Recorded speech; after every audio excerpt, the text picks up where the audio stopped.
దేవుడు మన పక్షమునుండగా మనకు విరోధి ఎవడు?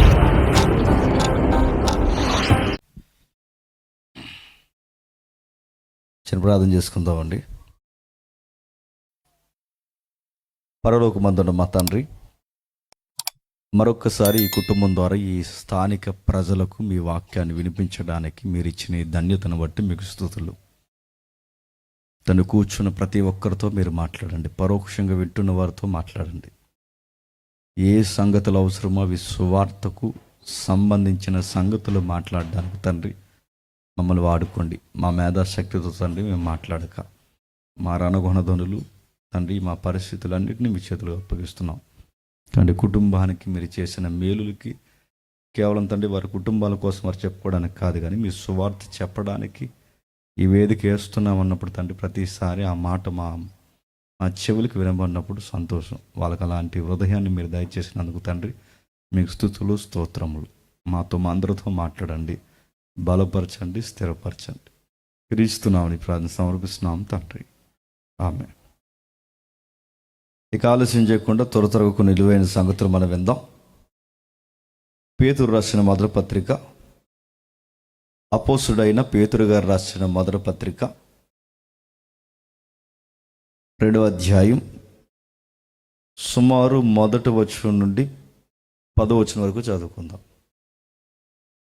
ప్రభు దయాళుడని మీరు రుచి చూచి ఉన్న ఎడల సమస్తమైన దుష్టత్వమును, సమస్తమైన కపటమును, వేషధారణ, అసూయను, సమస్త దూషణ మాటలు మాని క్రొత్తగా జన్మించిన శిశువును పోలిన వారై రక్షణ విషయంలో ఎదుగు నిమిత్తము ఆ పాలను అపేక్షించుడి. మనుషుల చేత విసర్జింపబడినను దేవుని దృష్టికి ఏర్పరచబడినదియు అమూల్యమైన సజీవమైన రాయి అయిన ప్రభువునద్దకు వచ్చిన వారై యేసుక్రీస్తు ద్వారా దేవునికి అనుకూలములకు ఆత్మ సంబంధమైన బలులను అర్పించుటకు పరిశుద్ధ యాజకులుగా ఉండినట్లు మీరును సజీవమైన రాళ్ల వలె ఉండి ఆత్మ సంబంధమైన మందిరముగా కట్టబడుచున్నారు. ఎలయనగా ఇదిగో నేను ముఖ్యమును ఏర్పరచబడినదియు అమూల్యమునగు మూలరాతిని సియోనులో స్థాపించుచున్నాను. ఆయన యందు విశ్వాసముంచువాడు ఏమాత్రము సిగ్గుపడడు అను మాట లేఖనమందు రాయబడి ఉన్నది. విశ్వసించుచున్న మీకు ఆయన అమూల్యమైన వాడు. విశ్వసింపని వారికైతే ఇల్లు కట్టువారు ఏ రాతిని నిషేధించుతురో అదే మూలకు తలరాయను, మరియు అది అడ్డురాయు అడ్డుబండాయను. కట్టువారు వాక్యానికి అవిధేయులై తొట్రెలుచున్నారు, దానికే వారు నియమింపబడిరి.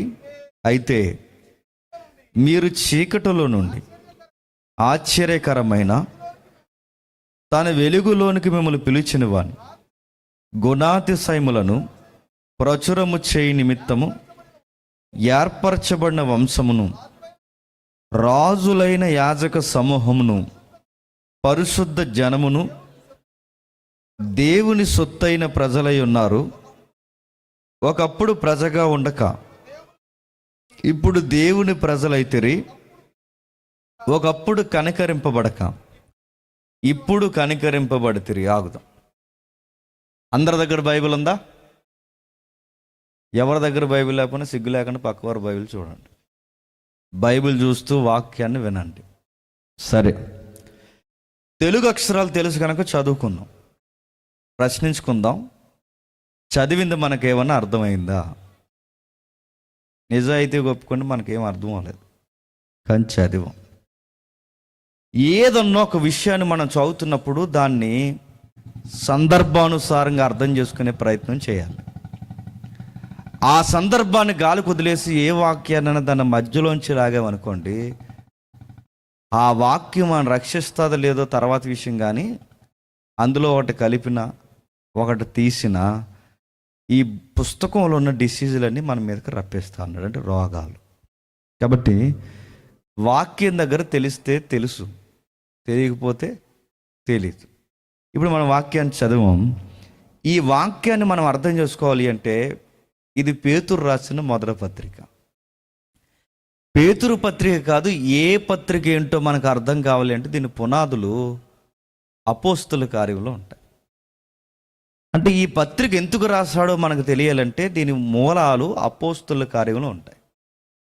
అలా సందర్భాన్ని అర్థం చేసుకుని ఆ పత్రిక ఎందుకు రాస్తారో మనం అర్థం చేసుకుని చదివితేనే వాక్యం మనతో మాట్లాడుతుంది. వాక్యం ద్వారా దేవుడు మాట్లాడతాడంటే ఈ జనరేషన్లో దేవుడు ఖచ్చితంగా వాక్యం ద్వారా మాట్లాడతాడు. చాలామంది దైవజనుల దగ్గరకు వచ్చి ఇలా వాక్యాలు చదువుతున్నా చెబుతున్న పాస్టర్ల దగ్గరకు వచ్చి అడుగుతారు, ఏమనంటే ప్రార్థన చేయించుకుంటారు, అంతవరకు ఓకే. కానీ తర్వాత ఒక మాట అడుగుతారు, దేవుడు ప్రార్థనలో మా కోసం ఏమైనా చెప్పాడా అని. మీకోసం మాకేం చెప్పడం, మీరు మళ్ళీ మళ్ళీ అడిగి మా కోసం ఏమని చెప్పాడా, మా కోసం ఏం చెప్పారంటే ఏదో చెప్పేస్తారు. చెప్పరా? నీకు చెప్పాలన్నా నాకు చెప్పాలన్నా ఒకే ఒక్క రైట్ ఛానల్ ఉంది, ఏంటి చెప్పండి? వాక్యం. ఆ వాక్యంలోంచి దేవుడు మాట్లాడతాడంటే మాట్లాడతాడు. ఇప్పుడు చాలామంది సంసారంలో బాధలు పడుతున్న తల్లులు ఉన్నారు, చాలామంది ఉంటారు. వాళ్ళతో ఎలా మాట్లాడతాడంటే నేను ఎంతకాలం చర్చికి వెళ్ళినా దేవుడు నాకు ఏ జవాబు ఇవ్వట్లేదని అనుకోకండి, వాక్యం దగ్గరకు వస్తే జవాబు ఇస్తాడు ఆయన. ఎలా మాట్లాడతాడో గతించిన తరగతులు నేను చెప్పాను, ఎంతమంది గుర్తుందో నాకు తెలియదు, అప్పుడు వచ్చినప్పుడు కూడా మీతో మాట్లాడాను నేను. ఎలా మాట్లాడతాడంటే ఆల్రెడీ మీలాగే సంసారంలో నలిగిపోతున్న తల్లులు చరిత్రలో ఉన్నారు, వాళ్ళ జీవిత చరిత్రలు బైబిల్లో రాశాడు. ఇప్పుడు ఉండదు, శారమ్మ అబ్రహాము ఆడిన గొడవకి మధ్యలో అన్యాయం అయిపోయింది ఎవరండి? ఆగరమ్మ. బాగా వినండి, సవితిపోరికి సంబంధం లేకపోతున్న నలిగిపోతున్న మరో తల్లి ఎవరండి? అన్న. సొంత చెల్లినే తీసుకుని కుంపటి ఇంట్లోనే పెట్టి ఆ మనిషి ముందే కళ్ళ ముందు చట్టా పట్టాలు వేసి తిరుగుతుంటే నవ్వాలో ఏడాలో తెలియక ఏడ్చిన తల్లి ఎవరండి? లేయమ్మ. మీకు అర్థమవుతుందో లేదో? ఇలాంటి చరిత్ర చదువుతున్నప్పుడల్లా ఆగర చేయబట్టుకున్నాడు, అన్న చేయబట్టుకున్నాడు, లేయా చేయబట్టుకున్నాడు. ఆ పట్టుకున్న ఆయన మాట ఇచ్చాడు, నేను మీకు తోడై ఉన్నాను, మిమ్మల్ని దీవిస్తున్నాను, కంగారు పడకండి అన్నాడు. మీకు ఏమర్థమవుతుందో చదువుతుంటే అంటే సంబంధం లేకుండా నలిగిపోయిన ఆగర్నే వాదార్చిన దేవుడు అది చదువుతున్నప్పుడు నన్ను కూడా వాదార్చిన ఒక ధైర్యం వస్తుందే, ఆ ధైర్యం ఎప్పుడైతే వస్తుందో ఆ వస్తున్న ధైర్యాన్ని బట్టి నీకు చెప్పొచ్చు దేవుడు నీతో మాట్లాడుతున్నాడు అని. నలిగిపోతున్న స్నేహితుల చేత లేదా సహోదరుల చేత అన్యాయానికి గురైన ఏ మగాళ్ళైనా ఇక్కడ ఉంటే మీకన్నా దారుణంగా చరిత్రలో మోసపోయిన మగాళ్ళు ఉన్నారు. సొంత అన్నయ్యలు మోసం చేసి తీసుకెళ్లి గోతులో పడేశారు, గోతులో పడేయడమే కాదు తీసుకెళ్లి ఇస్మాయిల్కి అమ్మేశారు. అమ్మేసిన ఇస్మాయిల్ని దేవుడు ఏమైనా వదిలేశాడా? ఆ ఇస్మాయిల్కి అమ్మవేయబడిన ఆ యోసేపుని దేవుడు లేవనెత్తి ప్రపంచానికి ఏలికగున్న ఐగుప్తికి ప్రధానమంత్రి స్థాయిలో కూర్చోబెట్టాడు. ఇలాంటి అన్యాయం మనకు కూడా జరుగుతున్నప్పుడు స్నేహితుల చేత అన్నదమ్ముల చేత మోసపోతున్న మగాళ్ళు ఇక్కడ ఎవరైనా ఉంటే దేవుడు చెప్తున్నాడు, ఈ సందర్భాలు చదువుతున్నప్పుడు యోసేపుని వాదార్చిన దేవుడు నన్ను కూడా వాదార్చిన ఒక ధైర్యం నీకు వస్తుంది చూసావా, ఆ ధైర్యం రావడమే దేవుడు నీతో మాట్లాడడం. వాక్యంలోంచి దేవుడు మాట్లాడుతుంటే వాక్యంలోంచి దేవుడు ఖచ్చితంగా వాక్యంలోంచి మాట్లాడతాడు. ఆ వాక్యాన్ని చదవాలి, అది చదివితే దేవుడు మనతో ముఖాముఖిగా మాట్లాడతాడు. ఇప్పుడు మన వాక్యాన్ని చదివాం. ఏంటి ఈ సందర్భం? ఈ వాక్యం అంటే పేతురు ఈ పత్రిక రాయడానికి మూలాలు ఏంటంటే, అసలు పేతురు పత్రిక రాయడానికి కారణం సంఘ చరిత్ర తెలియాలి. సంఘ చరిత్ర తెలిస్తేనే ఎందుకు ఈ పత్రిక రాసాడో మనకు అర్థం అవుద్ది. అపోస్తల కార్యం చదువుతున్నప్పుడు సంఘం అధికారికంగా 33లో ప్రారంభింపబడింది. అప్పటికి అధికారికంగా కాదు కానీ అనఫిషియల్గా ఉంది. సంఘం అధికారికంగా ప్రారంభపడింది 33లో. ఆ 33లో అధికారికంగా సంఘం ప్రారంభింపబడడానికి కారణం ఏంటంటే, అధికారికంగా ప్రారంభింపడానికి కారణం అప్పటికి ప్రభు అయిన యేసుక్రీస్తు వారిని వెంబడిస్తున్న శిష్యులు 12 మంది. ఆ 12 మందిలో ఒకడు అన్యాయం అయిపోయాడు, డబ్బుకు మరిగి. ఆ ఒక్కడ పోయిన స్థానంలో మరొక ఆయన భర్తీ చేయబడ్డాడు. ఈ 12 మందితో 120 మంది కలపబడ్డారు. ఈ 120 మంది మేడగదిలో కూడుకుని ప్రభు చెప్పిన వాగ్దానం కొరకు కనిపెడుతున్నారు. ప్రభు ఏం చెప్పాడు? ఇదిగో యెరూషలేము కానీ ఇజ్రాయేల్ కానీ దాటి వెళ్ళొద్దు, నేను చెప్పే వాగ్దానం వచ్చేంత వరకు మీరు వెళ్ళొద్దు. ఏంటా వాగ్దానం? ఇల్లు లేని వారికి ఇల్లులు, వాకి లేని వాకిలు. ఇది కాదు. ఏంటా వాగ్దానం అంటే పరిశుద్ధాత్ముడే వాగ్దానం. ఆ వాగ్దానం వచ్చే వరకు మీరు కనిపెట్టండి. కనిపెడుతున్నారు. సుమారు 120 మంది మేడగది మీద కనిపెడుతున్నారు. ఆ మేడగది మీద 120 మంది కనిపెడుతున్నప్పుడు ఎప్పుడు వస్తాడో తెలియదు పరిశుద్ధాత్ముడు. కనిపెట్టమన్నాడు, కొద్ది దినాల్లో మీ మీదకి వాగ్దాన సంబంధమైన ఆత్మ వచ్చేంత వరకు కనిపెట్టమన్నాడు. ఈ కనిపెడుతూ ఉండగా సరిగ్గా అదే టైంలో ఇజ్రాయెల్ దేశంలో ఒక పెద్ద పండగ జరుగుతుంది. ఆ పండగ పేరు పెంతెకొస్తు. ఈ పెంతెకొస్తు ఎప్పుడైతే జరుగుతుంది, ఈ పెంతెకొస్తు పండుగ జరుగుతున్నప్పుడు అప్పటికే ప్రపంచంలోనికి ఇశ్రాయేల్ చెదిరిపోయారు కాదు, దేవుడు చెదరగొట్టాడు. ఎందుకంటే ఇశ్రాయేల్ బుద్ధి ఎలాంటిదంటే బైబిల్ చరిత్రలో అందితే జుట్టు అది ఎవరు అంటే బాగా దేవుడితో వీళ్ళకి పని ఉంటే ఒకలా ఉంటారు, అన్నీ బాగా కలిసి వచ్చి 5 ఏళ్ళు నోట్లోకి వెళ్తే మరోలా ఉంటారు. అంటే బాగుంటే ఒకలాగా, బాగోకపోతే ఒకలాగా, ఇశ్రాయేల్ పని ఉంటే ఒకలాగా, పని లేకపోతే లాగా. వీళ్ళు ప్రతిసారి దేవుడిని ఎక్కిరించే పనులు ఎప్పుడైతే చేశారో దేవుడు తీసుకున్న నిర్ణయం ఏంటంటే చెదరగొట్టి పాడేశాడు. వీళ్ళు ఆ చెదిరిపోయిన వాళ్ళు ప్రపంచ దేశాల్లో చెదిరిపోతే, ఎంత చెదిరిపోయినా వీళ్ళు ఎంతో కొంత ధర్మశాస్త్రం మీద ఆశ ఎక్కువ వీళ్ళకి. ఆ ధర్మశాస్త్ర పండగలు ఆచరిస్తారు.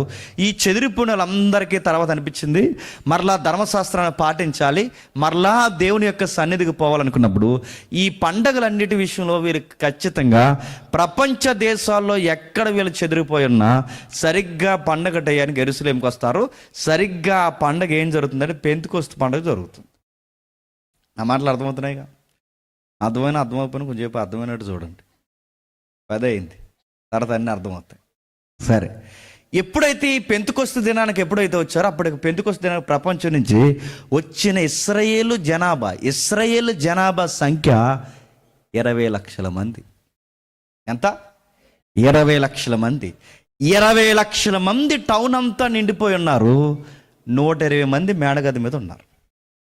మేడగది మీద ఉన్నది 120. సిటీ అంతా లేదా ఆ మందిరం చుట్టూ నిండిపోయిన ప్రజానికం సంఖ్య 20 లక్షల మంది. ఈ 20 లక్షల మంది పండగ అడావుళ్ళు ఉండగా ఆ 50వ రోజు పండగ చివరి రోజు దగ్గర అవుతుండగా సరిగ్గా టైంలో పెంతెకొస్తు దినాన ప్రభు అయిన యేసుక్రీస్తు వారు ఇచ్చిన వాగ్దాన సంబంధమైన పరిశుద్ధాత్ముడు ఆ 120 మంది మీదకి వచ్చాడు. 12 మందితో ఉన్న మిగిలిన వారు అందరి మీద కంటే ఆ 120 మంది మీదకి ఎప్పుడైతే వచ్చాడో ఈ వచ్చిన వాళ్ళు మేడగదిలోంచి బయటకు వచ్చి భాషలు మాట్లాడడం స్టార్ట్ చేశారు.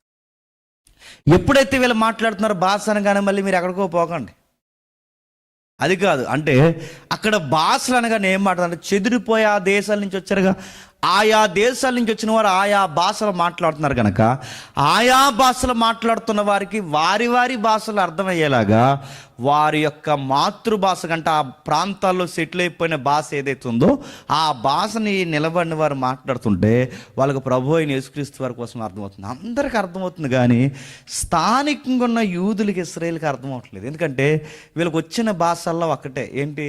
హెబ్రీ. అరే అందరికి అర్థమవుతుంది, వచ్చిన అందరికి. వీళ్ళకి అర్థం అవ్వట్లేదు.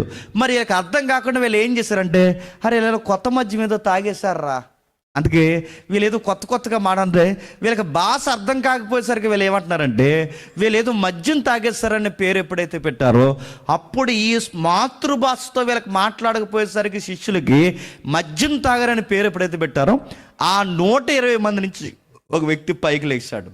ఆ వ్యక్తి పేరే పేతురు గారు. ఆ పేతురు గారు లేచి మాతృభాషలో మాట్లాడింది. నేను భాష మాట్లాడలేదు, గుర్తుపెట్టుకోండి.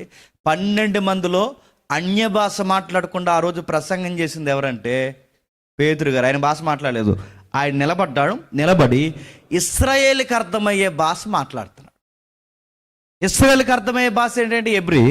ఆ హెబ్రీ భాష ఎప్పుడైతే మాట్లాడుతున్నాడో ఈ భాష విన్న వాళ్ళు విచిత్రంగా అనిపించేది చెప్తున్నా, ఈ స్థానికులే సుమారు 3,000 మంది మారిపోయారు. ఎంతమంది? 3,000 మంది. ఇప్పుడు ఈ 3,000 మంది 120 మంది, ఈ 3,120 మంది కలిసి సంఘం అధికారికంగా ప్రారంభింపబడింది. దాన్నే 33లో జరిగింది, క్రీస్తు శకం 33లో. ఎప్పుడైతే అధికారికంగా సంఘం ప్రారంభింపబడిందో సంఘం బాగానే ఉంది. 3,000 మంది కలిసినప్పుడు బాగానే ఉంది, 3,120 సంఖ్యగా వ్యాపించినప్పుడు బాగానే ఉంది, 4,000 మంది అయినప్పుడు బాగానే ఉంది, సంఘం 4,000 సంఖ్య దాటుతున్నప్పుడు బాగానే ఉంది. కానీ జనాభా పెరిగే కొద్దీ సంఘంలో గొడవలు వస్తున్నాయి. మర్చిపోకండి, పేతురు గారి పత్రిక ఎందుకు రాశాడో ధ్యానిస్తున్నాం, నా మాటలు మర్చిపోకండి. అయితే ఎప్పుడైతే ఈ 3,000 మంది 4,000 సంఖ్య పెరిగేసరికి సంఘంలో గొడవలు వచ్చాయి. ఎలాంటి గొడవలు వచ్చాయంటే, మీరు గుర్తుపెట్టుకోండి, తెలుగులో సామెత ఉంటుంది, నలుగురు ఉన్నప్పుడు గొడవ ఉండదు, నలుగురు 400 అయినప్పుడు గొడవ ఉండదు, 4,000 అవుతారు చూసారా, గొడవలు వచ్చేస్తాయి. అందుకే మంది ఎక్కువైతేనట మజ్జిగ పలసగా అయిందట. నీ బొంద మజ్జిగ పలసగా అయిందట. ఏంటి? మంది ఎక్కువైతేనట చెప్పండి, మామూలు పలసగా కాదు, ఏంటి, చాలా పలసగా అయిపోయింది. అప్పటి వరకు బాగా ఎప్పుడు గుర్తుపెట్టుకోండి, ఏ సంఘమైనా, ఏ కుటుంబాలైనా, ఏ చుట్టరికాలైనా, ఏ స్నేహబంధాలైనా జనాభా పెరిగినప్పుడే గొడవలు ఎక్కువైపోతాయి. సంఘంలో కూడా ఏమైందంటే పెరిగారు. ఈ పెరిగిన వారి సంఖ్యను బట్టి భాషా భేదం వచ్చింది. ఎలాంటి భాష? వాళ్ళ గ్రీకులు రా, మన ఎబ్రియలు రా, వాళ్ళ పలానా ప్రాంతం రా, మనం పలానా ప్రాంతం రా, అరే పలానా ప్రజలు రా, మనం పలానా ప్రజలు. అంటే ఈ రోజుల్లో క్యాస్ట్ ఫీలింగ్లు ఎలాంటియో ఆ రోజుల్లో ప్రాంతీయ భేదం, భాషా భేదం, గ్రీకులు యూదులనే దరిద్రపు వ్యత్యాసం వచ్చేసింది. ఈ రోజుల్లో కూడా మీరు చూసారా, పెద్దమ్మా ఇక్కడ సంఘం ఉండగా అక్కడ వరకు ఎందుకు వెళ్ళిపోతున్నాను అడిగితే, ఈ పెద్దమ్మ అందట మా ఊళ్ళందరూ అక్కడికే పోతున్నారు బాబు అందరు, మా ఊళ్ళు వెళ్ళి మీ ఊళ్ళు కొంత ఊళ్ళు పోతారు అందులోకి, మా ఊళ్ళందరూ బంధు. మీ ఊళ్ళు ఏంటంటే కులానికి సంఘం ఉంటుంది, ఉంది, బీసీ సంఘం ఉంది చెప్పండి, ఎస్సీ సంఘం ఉంది చెప్పండి, ఓసీ సంఘం ఉంది చెప్పండి, ఇంకా చెప్పండి, ఇంకా రకరకాల సంఘాలు నాకు గుర్తురాట్లేదు. కానీ ఏ కులానికి సంబంధించిన ఆ సంఘాలు ఉన్నాయా లేదా? ఇవి సంఘాలు అంటారు, ఇవి సంతలు అంటారు, గుర్తుపెట్టుకోండి, ఇవి సంఘాలు కాదు. ఇలాంటి వ్యత్యాసాలు ఎప్పుడైతే సంఘంలోకి వచ్చాయో దేవుడు గుర్తుపెట్టుకోండి, ఏదన్నా సహిస్తాడు. కానీ మనుషుల్ని ఒక్కరినొకరు తక్కువ చేసుకునే గొడవలు మాత్రం పెట్టుకున్నారో ఆ సంఘానికి ఉండే మహిమని తీసేస్తాడు. అక్కడే కాదు, ఎక్కడైనా, ఈ రోజైనా, ఎప్పుడైనా గుర్తుపెట్టుకోండి, నలిగిపోయిన సొక్క వేసుకున్న పెద్ద ఆయన్ని మనం ఎలా గౌరవించాలో ఇస్త్రీ సొక్క వేసుకుని వచ్చిన ఆయన్ని కూడా అంతే గౌరవించాలి. బాగా రండి, మంచి బట్టలు వేసుకున్న ఆయన ఎంత గౌరవిస్తున్నావో నలిగిపోయిన బట్టలు కట్టుకుని ఈ పెద్దమ్మను కూడా అంతే గౌరవించాలి. బట్టలు బాగున్నవాడిని ఒకలాగా, బట్టలు లేనివాడిని ఒకలాగా, డబ్బున్నవాడిని ఒకలాగా, పేదవాడిని ఒకలాగా గౌరవించావో ఆ సంగతికి, ఆ సంఘానికి తాట తీస్తాడు. యెరూషలేము సంఘంలో 12 మంది అపోస్తులు బాగానే ఉన్నారు.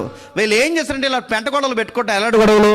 పోయి గొడవలు ఎక్కడ పెట్టుకున్నారంటే సిగ్గుసేటు కూడా అని చెప్పండి, భోజనాలు కూడా పెట్టుకున్నారు. ఇంకెక్కడైనా పెట్టుకున్నా బాగుండు. ఆ భోజనాలు గొడవలు పెట్టుకుని ఎప్పుడు ఏ గొడవలైనా ఎక్కడొస్తా చెప్పండి, పెళ్ళిళ్ళలో కానీ చెప్పండి, దేవుడు భోజనాల్లో కానీ, సంఘంలో కానీ ఎప్పుడైనా గొడవలు ఎప్పుడొస్తాయి చెప్పండి, కానా దగ్గరే. ఎలా ఉంటుందంటే ఇక రేపు నుంచి రైస్ ఉండదు అనుకుంటారు, ఏంటి నాకు తెలియదు, కానీ గొడవలు అయిపోతాయండి అక్కడ. ఎలా గొడవలు అయిపోతాయి? ఈ వడ్డించే వాళ్ళకి తిరం లేకపోతే అయిపోతాయి. ఇక్కడ వడ్డించే వాళ్ళు ఎవరు నాకు తెలదండో, ఈ వడ్డించే వాళ్ళకి తిరం లేకపోతే అయిపోతాయి. అంటే ఈ వడ్డించే వాళ్ళు కూడా ఎలా వడ్డిస్తారు? బాగా మోతుబరికి అయితే వేసుకోండి సార్ అంటారు, అదే పేదలైతే నడు అంటారు. అంటే ఇవే ఈ పుల్లగుచ్చి మాటలు, బాగా ఈ పుల్లరిపు మాటలు, ఇలాంటి వ్యత్యాసం ఒక్కొక్కరిని ఒక్కోలా సంఘంలో చూస్తే అది సంఘమైన సంతలా తయారైపోతుంది. ఇక్కడ క్యాస్ట్లు ఉండకూడదు, ఇక్కడ ప్రాంతీయ భేదాలు ఉండకూడదు, ఇక్కడ ఆడ మగాని తేడా ఉండకూడదు, ఇక్కడ చిన్నోడు పెద్దోడని తేడా ఉండకూడదు, ఇక్కడ క్రీస్తునందు అందరూ సమానం. ఈ సమానత్వం సంఘంలో లేకపోతే గొడవలు అవుతాయి. వీళ్ళ భోజనాల దగ్గర గొడవలు పెట్టారట. ఎంత గొడవలు ఇట్టారు? అపోస్తుల దగ్గర చెవి పడింది, అపోస్తుల చెవిలో పడింది. అరే ప్రాబ్లం ఎక్కడ వస్తుందంటే వడ్డించే వాళ్ళ దగ్గర ప్రాబ్లం వస్తుంది కనుక సంఘం తీసుకునే నిర్ణయం ఏంటంటే వడ్డించే వాళ్ళని మార్చేయాలి. శ్రీకాంత్ గుర్తుందో లేదు కానీ నాకు గుర్తుంది. అన్న చెల్లి అంటే చెల్లి పెళ్లి జరుగుతుంది.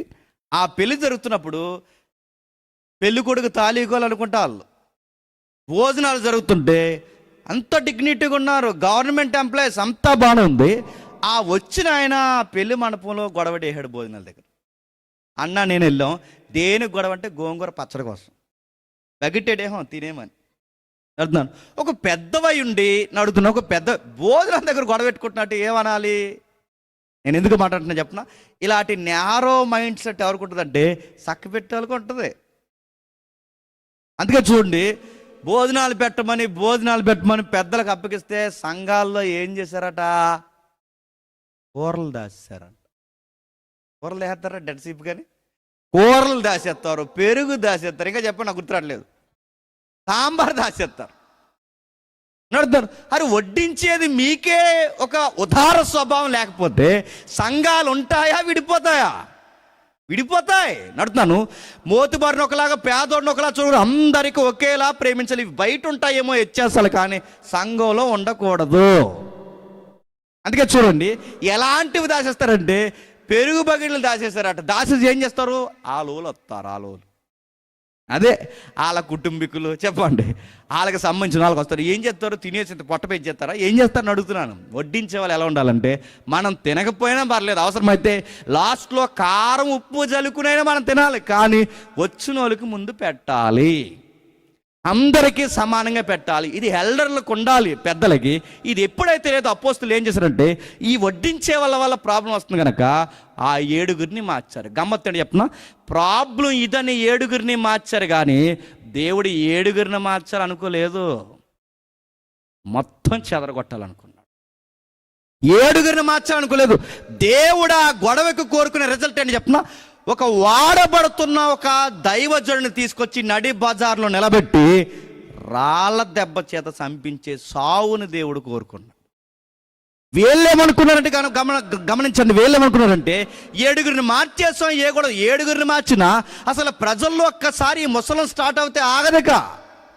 అందుకే దేవుడు ఈ ఒక్క గొడవే కాదు, చాలా గొడవల సంఘంలో ఉవ్వెత్తని రాబోయే అవకాశాలు ఉన్నాయేమో మనకు తెలియదు, కానీ దేవుడు ఆ గొడవని కాదు, ఆ సంఘానికి బుద్ధి నేర్పడానికి దేవుడు తీసుకునే నిర్ణయం ఏంటంటే స్టెఫన్ను తీసుకొచ్చి రాళ్ళ చేత కొట్టడానికి అనుమతి ఇచ్చాడు. మీకు డౌట్ రావచ్చు, అంటే దేవుడే అనుమతి ఇచ్చినట్టు?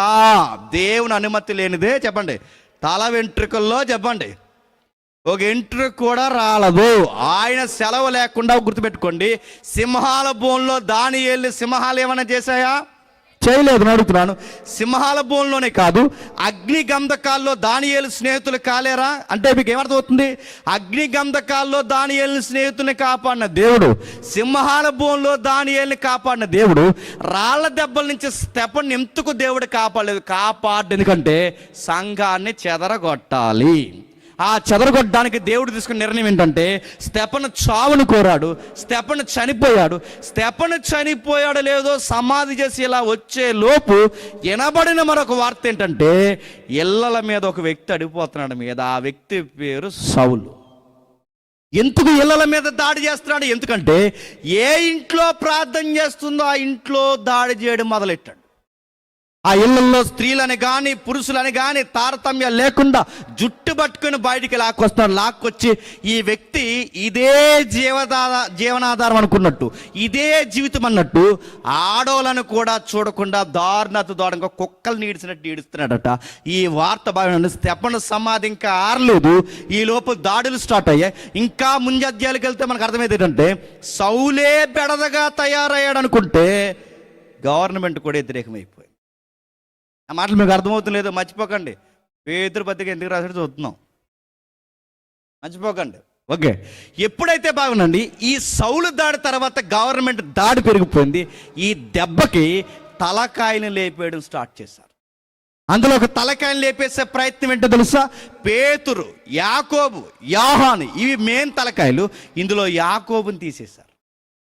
ఎప్పుడైతే తీసేస్తున్నారో అప్పటికే సంఘానికి భయం పట్టింది, అప్పటికే చెదిరిపోవడం ప్రారంభమైంది. ఈ మొత్తానికి తలకాయలు కూడా ఎప్పుడైతే తీసేస్తున్నారో సంఘం గుంపులు గుంపులుగా ఆ ప్రాంతాలకు చెదిరిపోయింది. ఈ చెదిరిపోయిన సంఘానికి ధైర్యపరచడానికి నాగిటి మీద చెయ్యేసాం, క్రైస్తవుడైనందుకు ఉమ్మేసినా దెబ్బలు పడినా ఏం జరిగినా మనం ఎనుదిరిగి చూడడానికి వీలు లేదు.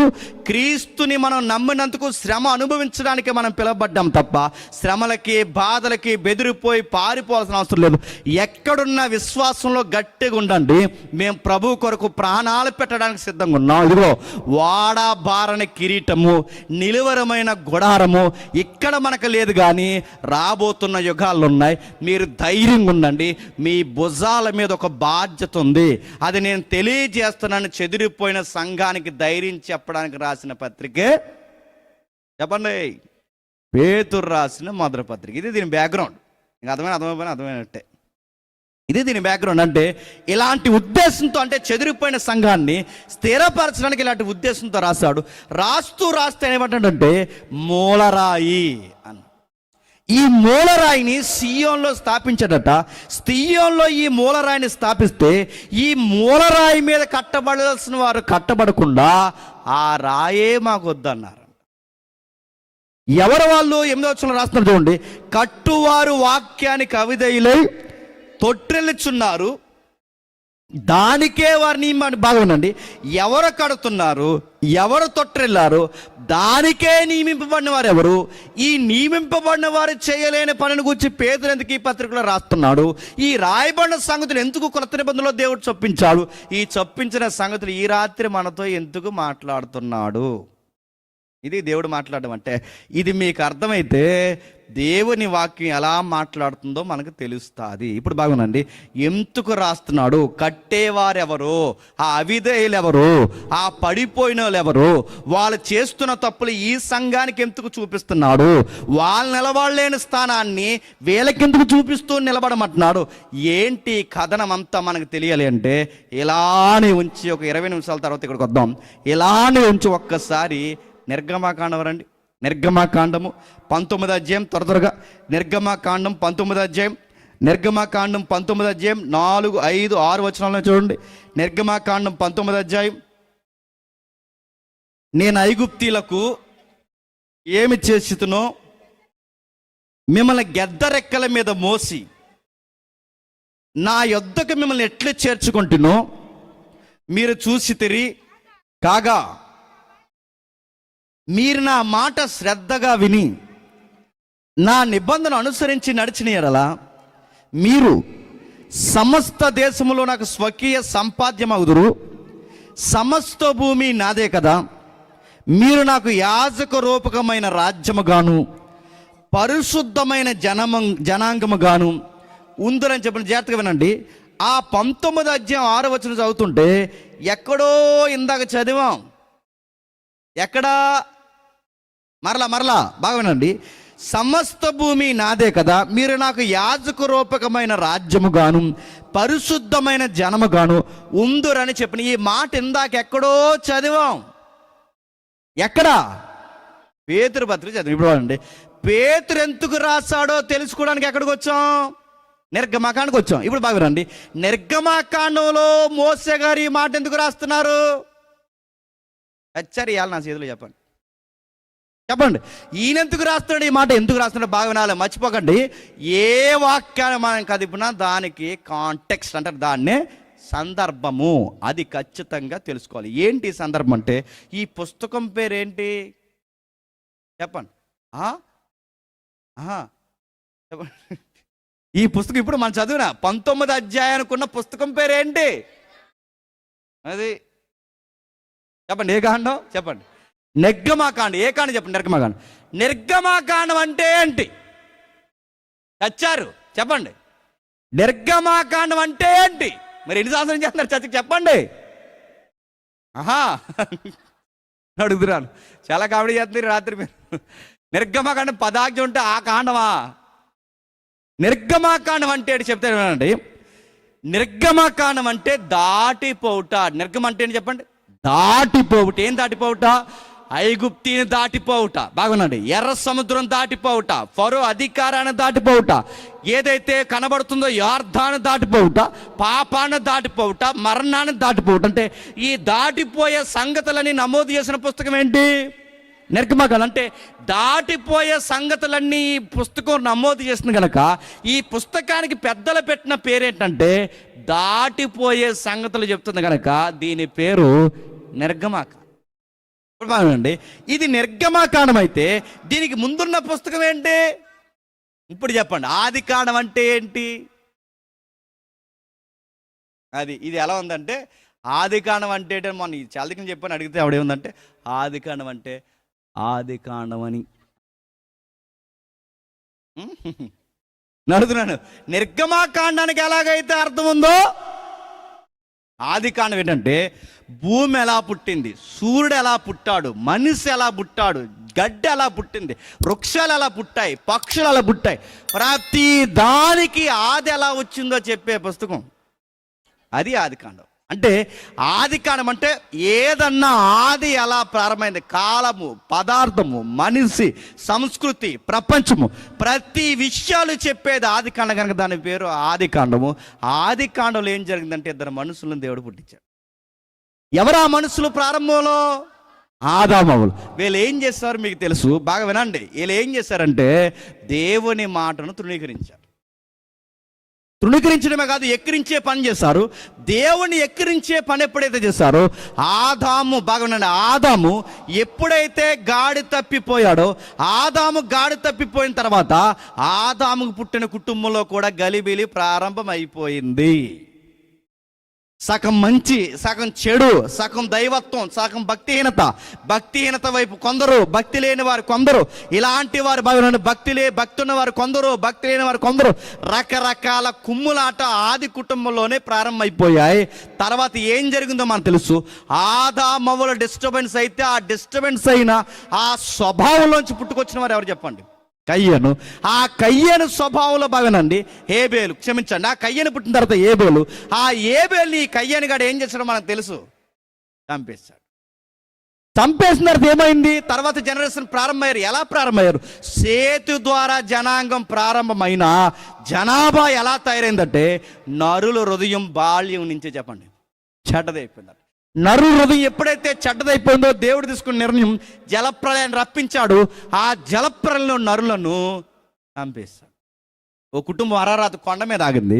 అరారాతు కొండ మీద ఒక కుటుంబం ఆగితే ఆ కుటుంబాన్ని కిందకి రప్పించి, ఆ కిందకి రప్పించిన తర్వాత దేవుడు ఆ కుటుంబాన్ని బ్లెస్ చేస్తూ ఏమన్నాడంటే నీ ద్వారా ఈ ప్రపంచాన్ని ఆశీర్వదిస్తాడు. ఆ కుటుంబం పేరు నోవహు కుటుంబం.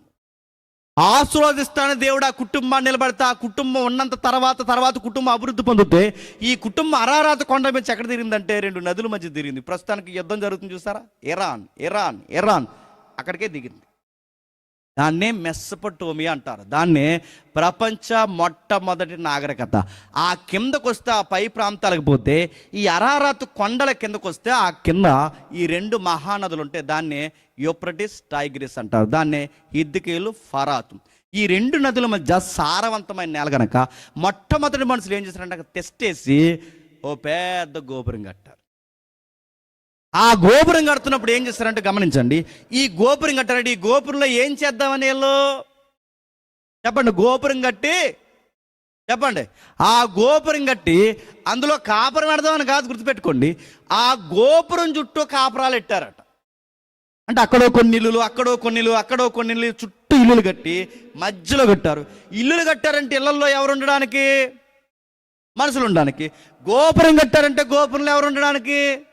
అది ఎవరు అంటే బాబేలు గోపురం ఏలుండడానికి కాదు కట్టింది, చెప్పండి, దేవుడినే పెట్టడానికి. అందుకే చూడండి, బాబేలు గోపురం అంటే బాబేనండి. బాబేలు గోపురం అంటే ఇలా సూది కడతారు. ప్రపంచంలో గుడులు ఇలా కట్టాలని మొట్టమొదటిసారి సూదిగా కట్టే టెక్నాలజీ తీసుకొచ్చింది ఎవడో తెలుసా? నిమ్రోదు కాలం, గుర్తుపెట్టుకో. ఇప్పుడు బాగునండి, ఇలా సూదిగా గుడి కట్టారంటే నేను ప్రశ్న అడుగుతున్నాను, ఆ సూది గుడి కట్ట పైన ఓ తలుపు పెట్టారట. ఇప్పుడు అడుగుతున్నాను, బాబేలు అంటే ఏంటి చెప్పండి. ఏదో చెప్తున్నాను, చెప్పడం మానేసారా? చెప్పండి. బాబేలు అంటే ఉన్నది చెప్పండి. ఏంటి చెప్పండి, మీరు చెప్పండి. బాబేల్ అంటే ఇది ఎలా ఉంది వ్యవహారం? తారుమారు కాదు. బాబేల్ అంటే అది రైట్ వర్డ్ కాదు. రైట్ వర్డ్ ఏంటో చెప్పిన, బాబేల్ అన్నదానికి మరింత మూలపదం ఏంటంటే దేవుని ముఖద్వారము అని అర్థం. దేవుని ముఖద్వారం ఏంటంటే దేవుడు రానుకో ద్వారం పెట్టారట పైన. మీరు చరిత్ర చదవండి కావాలంటే బాబేలు యొక్క మూలపదం అర్థం ఏంటో చదవండి. తారుమారు ఓకే, కానీ ఆ పైన ఇంకా మూలపదం ఏంటంటే దేవుని ముఖద్వారం. మీరు గూగుల్ అడగని కావాలంటే ఆ పైకి పోతారట ఇలా సూది గట్టి ఆ పైన ఒక గుమ్మ పెడతారట. ఆ గుమ్మం అంతకు అక్కడ పెట్టారంటే దేవుడట అలా వచ్చి ఆ గుమ్మంలో తలుపు తీసుకుని అలా కిందకు దిగి ఇలా కిందకు వచ్చి ఈ చుట్టూ ఇళ్లలో ఉన్న వాళ్ళందరిని ఆశ్రదించి కానుకలు ఏమైనా ఉంటే తీసుకుని మళ్ళీ అలా మెట్లు ఎక్కి అలా డోర్ తీసుకుని అలా పోతారట. దేవుడికి టవర్ కట్టారట. ఏంటి అది బాబేల్ అంటే? మాటలు అర్థమవుతున్నాయి.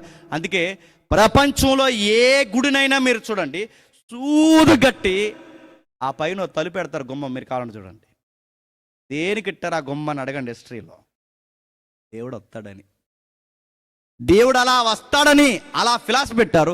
బయటోళ్ళు నిమ్రోదయంలో చివరి గట్టో గుమ్మ పెట్టారు. మనోళ్ళు ఏం చేశారంటే మనోళ్ళు సూది కట్టారు చచ్చు. ఆ సూదిగా చచ్చు కట్టి గుమ్మ పెట్టలేదు, కానీ చెప్పండి గంట ఎట్టారు. ఎందుకో మరి దేవుడు వచ్చి కొడతాడేమో. మాట్లాడుతూ లేదు.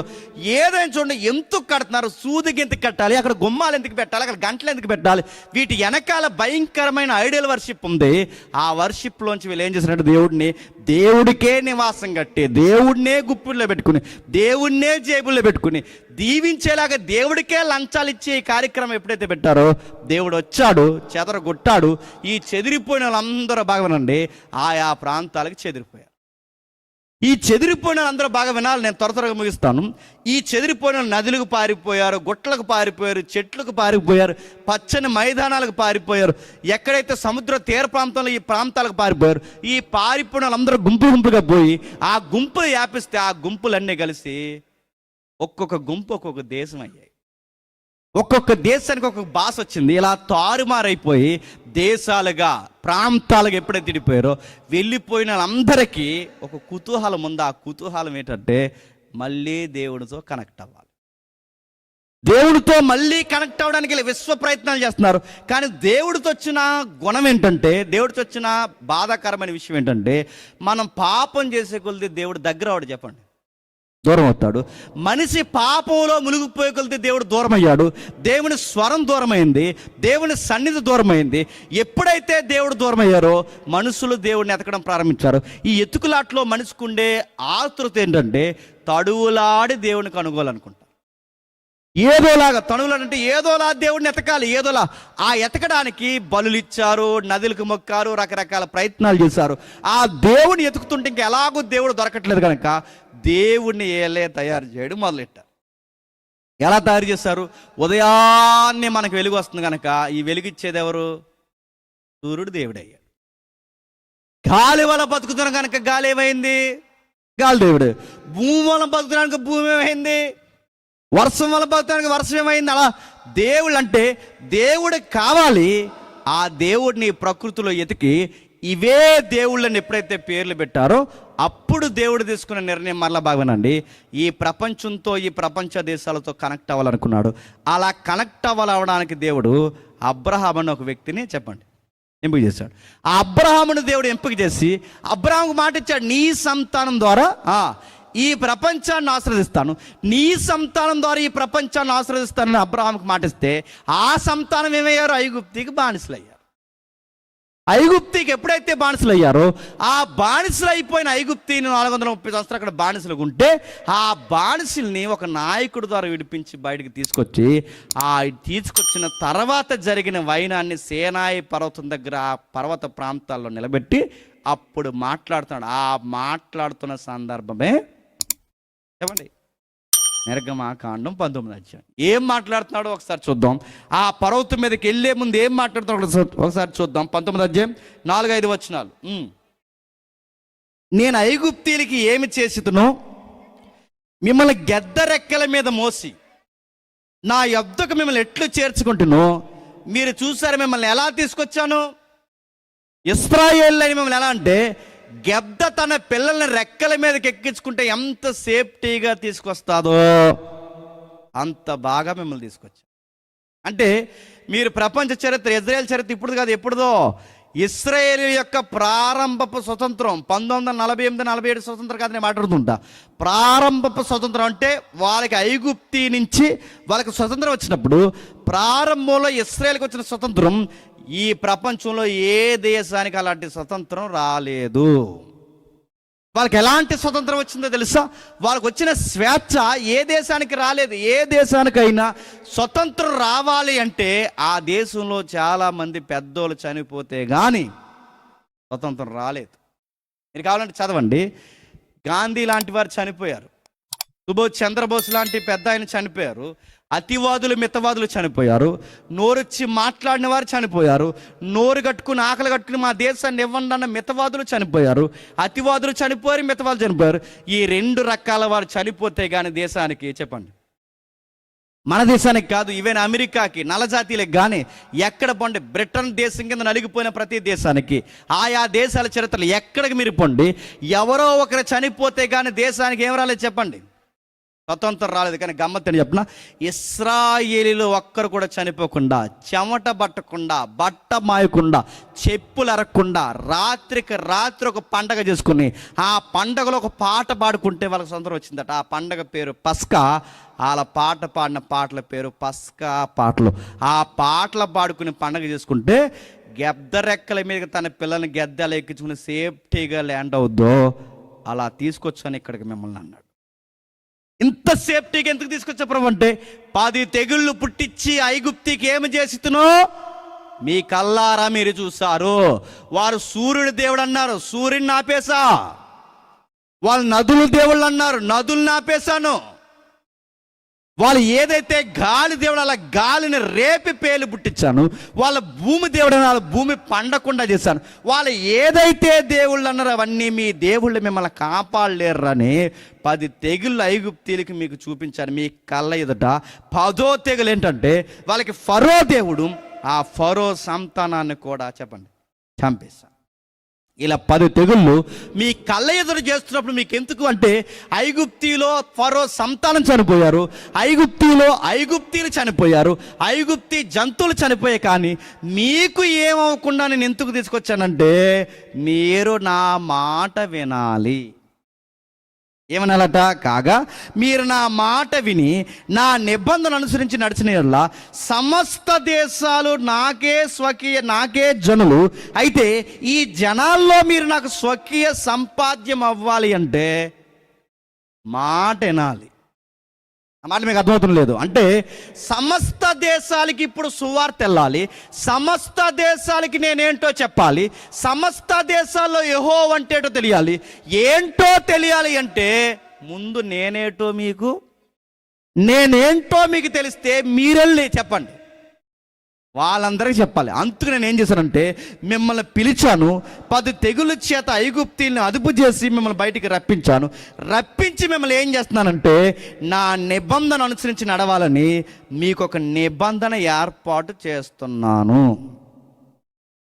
సమస్త భూమి నాదే, సమస్త జనులు నా జనులే. కాకపోతే ఇప్పుడు నా జనులు నా దగ్గర లేరు. చెట్టుకి, పొట్టకి, సూర్యుడికి, నదులకి, గుట్టలకి, మెట్టలకి, ప్రకృతి ఆరాధన వైపు తిరిగిపోయారు. ఈ తిరిగిపోయిన ప్రజలు మళ్ళీ నా వైపు తిరగాలి అంటే ముందు నేనేటో మీకు బాగా అర్థం అవ్వాలి. నేనేంటో మీకు బాగా అర్థం కావాలి అంటే నేను ఎలా చెప్తే మీకు అర్థం కాను, మీరు ఎలా చెప్పినా వినడానికి మీకు పవిత్రత లేదు కనుక నేను చేసే పని ఏంటంటే మీకు ఒక నిబంధన ఇస్తాను. ఏంటది? నిబంధన అంటే ఏంటని మీరు అడిగితే గమనించండి. 10 ఆజ్ఞలు. ఆ 10 ఆజ్ఞలకు బైబిల్ పెట్టిన పేరు ఏంటంటే ధర్మశాస్త్రం. మీకు ఒక ధర్మశాస్త్రం ఇస్తాను. ఇది చదివితే నేనేంటో మీకు అర్థమవుతాను. నేనేంటో మీకు అర్థమైతే మీకు ఎలా బ్రతకాలో అర్థమవుద్ది. మీరు ఎలా బ్రతుకుతున్నారో ప్రపంచ దేశాలు చూస్తే మరి ఇంత బాగా మీ గుడారాల్లోకి తెగులు రావు, మీ పంటకి సీడ పట్టదు, మీ సంతానానికి ఏ ఇబ్బంది కలగదు, ఇంత స్వేచ్ఛగా మీకు రాజు లేకపోయినా ఇంత ఇంతలాగా మీరు ఎలా బతకగలుగుతున్నారా?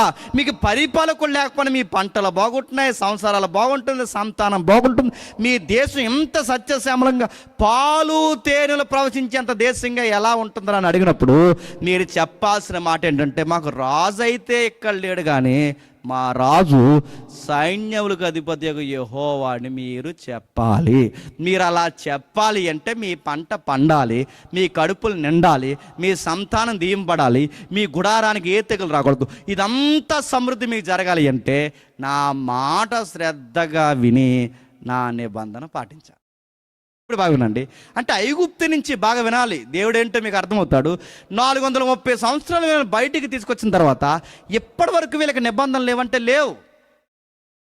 ఐగుప్తులు ఉన్నంతకాలం వీళ్ళకి నిబంధనలు లేవు. వీళ్ళకి నిబంధన లేదు, సరి అయిన కట్టలు లేవు, ఒక న్యాయబద్ధమైన చట్టం లేదు.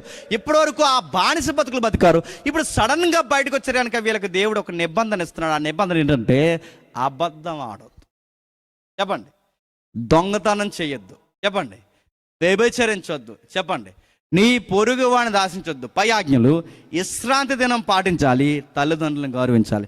ఇలా మాట్లాడుకుంటూ పోతే 10 ఆజ్ఞలు. ఇప్పుడు బాగుండండి.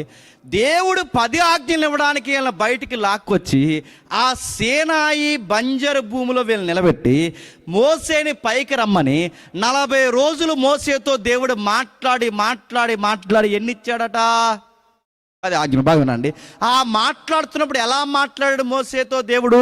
పేల పేల పేలమనే పెద్ద పెద్ద ఉరుములు, మేఘాలు, దేవుని మహిమ పర్వతం మీదకి వస్తే పర్వతపు పునాదులు ఏమయ్యట? కదిలిపోయట, బండలు అదిరిపోయట, పర్వతపు అంచును కూడా ఎవరినే తాకొద్దన్నాడు. తాకితే ఏమవుద్దంటే మాడి మసైపోతారు. అందుకే ఆ పర్వతం మీద భయంకరమైన నల్లటి మేఘాలు, మెరుపులు, శబ్దాలు, అలాంటి శబ్దాలు, ఉరుములు, మెరుపుల మధ్య పర్వతం అంతా వేడెక్కిపోతున్నప్పుడు, అగ్ని లాంటి భయంకరమైన శబ్దాలు అక్కడ వినబడుతున్నప్పుడు, ఆ భయంకరమైన పరిస్థితుల్లో నుంచి 40 రోజులు ఎవరు మాట్లాడుతున్నారట? దేవుడు మోసేతో మాట్లాడతాడు. బాగానండి. ఇంత భయానకమైన వాతావరణంలో దేవుడు మోసేతో మాట్లాడుతున్నాడంటే ఎలాంటి ఇంపార్టెంట్ విషయాలు మాట్లాడి ఉండాలండి? మీకు అర్థమైందో లేదో? దేవుడు సాక్షాత్తు దేవుని మహిమ అక్కడికి వచ్చి, ఆ మహిమ ఏంటి ఇంటికి వెళ్ళక చదవండి తర్వాత ఎప్పుడైనా. దేవుని మహిమ అక్కడికి వచ్చి ఆ మహిమ వారితో మాట్లాడుతూ, ఆ మహిమ మాట్లాడుతున్నప్పుడు మేఘాలు, శబ్దాలు, ఉరుములు, ఇలాంటి భయానకమైన వాతావరణంలో దేవుడు మాట్లాడుతుంటే హడలిపోయారట జనాలు. వాళ్ళ గుండెలు కరిగిపోయే పరిస్థితి. అంటే దేవుని శబ్దాన్ని వినలేకపోయారట. ఇంత భయానకమైన వాతావరణంలో దేవుడు మాట్లాడుతుంటే ఎంత ఇంపార్టెంట్ విషయాలు మాట్లాడుంటాడు. ఏం మాట్లాడాడు? వచ్చి మాట్లాడింది ఏంటి చెప్పిన? అబద్ధం ఆడొద్దని చెప్పాడు. మీకు అర్థమవుతుందో లేదో ఒక ఉదాహరణ చెప్తున్నానండి. నేను రాజమండ్రి నుంచి వచ్చాను కాబట్టి సరిపోయింది. అది అమెరికా నుంచి వస్తే, అమెరికా నుంచి వచ్చినప్పుడు ఎలా వద్దని చెప్పిన? డైరెక్ట్ ఫ్లైట్ హైదరాబాద్, హైదరాబాద్ నుంచి ఫ్లైట్ చెప్పండి రాజమండ్రి. రాజమండ్రి నేను రాను, నాకు 2 కార్లు పంపిస్తారు ఇక్కడ ఉండి. ముందు ఒక కారు చెప్పండి, వెనకాల ఒక కారు. ఈ కార్లు నాకు పెద్ద ఎస్కాట్లు. అలా దిగొస్తున్నప్పుడు, అలా దిగుతున్నప్పుడు ఇక్కడ కారు ఎక్కడ ఆగుద్ది? నా డోర్ నేను తీసుకోను, చెయ్యిరిగిపోయింది కదా నాకు. అందుకు చెప్పండి, నా డోర్ సిగ్గు ఉండదండి అస్సలు. సిగ్గు చీమునెత్తి అసలు ఏం చేస్తున్నావు ఇంకిత జ్ఞానం ఉండదండి. ఆ దూరం నుంచి వస్తున్నాడుగా ఆ డోర్ తీస్తారు. ఆ డోర్ తీస్తే మళ్ళీ నా బైబిల్ నేను మోయను చెప్పండి. వాడు మోస్తాడు. ఆ మోసిన తర్వాత మళ్ళీ వాటర్ బాటిల్ నేను మోయను. ఇంకొకడు మోస్తాడు. నేను షూ తీసుకోను, తీస్తారు. నేను కూర్చున్నప్పుడు నేను అలా కూర్చుండిపోను, తుడుస్తారు, కూర్చుంటాను. ఏం తడావిడి చేస్తాను. మళ్ళీ ఇలా బాడీ గార్డులు ఉంటారుగా, ఈ మధ్య 500 పెంచమన్నారట. ₹10 బ్యాచ్కి వెళ్ళి ఇలా బాడీ గార్డులు మళ్ళీ నడుతున్నాను. ఈ బాడీ గార్డులు తిరుగుతారు. దేనికి బాడీ గార్డులో అడుగుతున్నాను?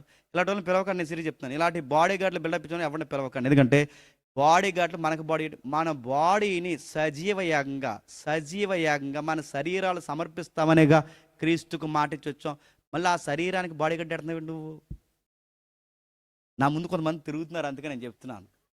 వాళ్ళతో కలిపి డేట్లు అడగొద్దన్నాను నేను, నిజంగా చెప్తున్నాను. వీళ్ళు ఏం చేస్తారంటే ₹1000 ఇచ్చారట, 500 పెంచమన్నారట. వీళ్ళు ఏం చేస్తారో వచ్చేటప్పుడు తప్పుకోండి. ఎవడో అడ్డులేడు, మీకు మీరే అడ్డు. ఇలా తప్పుకోండి. నేను తడావుడు చేస్తాం. అమెరికా నుంచి వచ్చాను, కారిడోర్ తీశారు, పట్టుకుని వచ్చాను, నిలబడ్డాను. నాకు మైకు వరకు ఇచ్చేస్తారా? ఇంత సవర తీసి నన్ను పొగుడుతారు. ఏమని?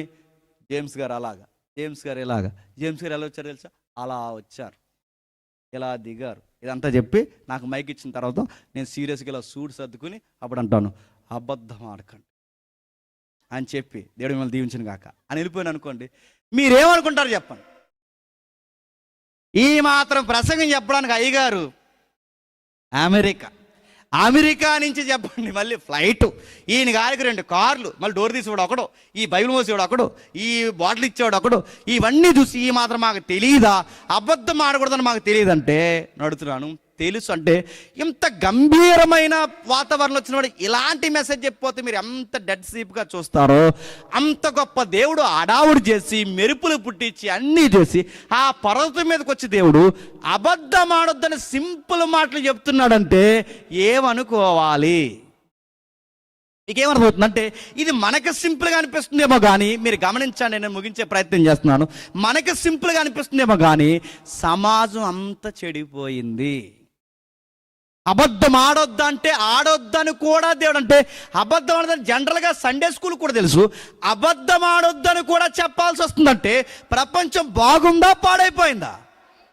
ఆ స్థాయిలో పాడైపోయి చాలామంది అడుగుతున్నారు ఏమనంటే అబద్ధం ఆడొచ్చా అని.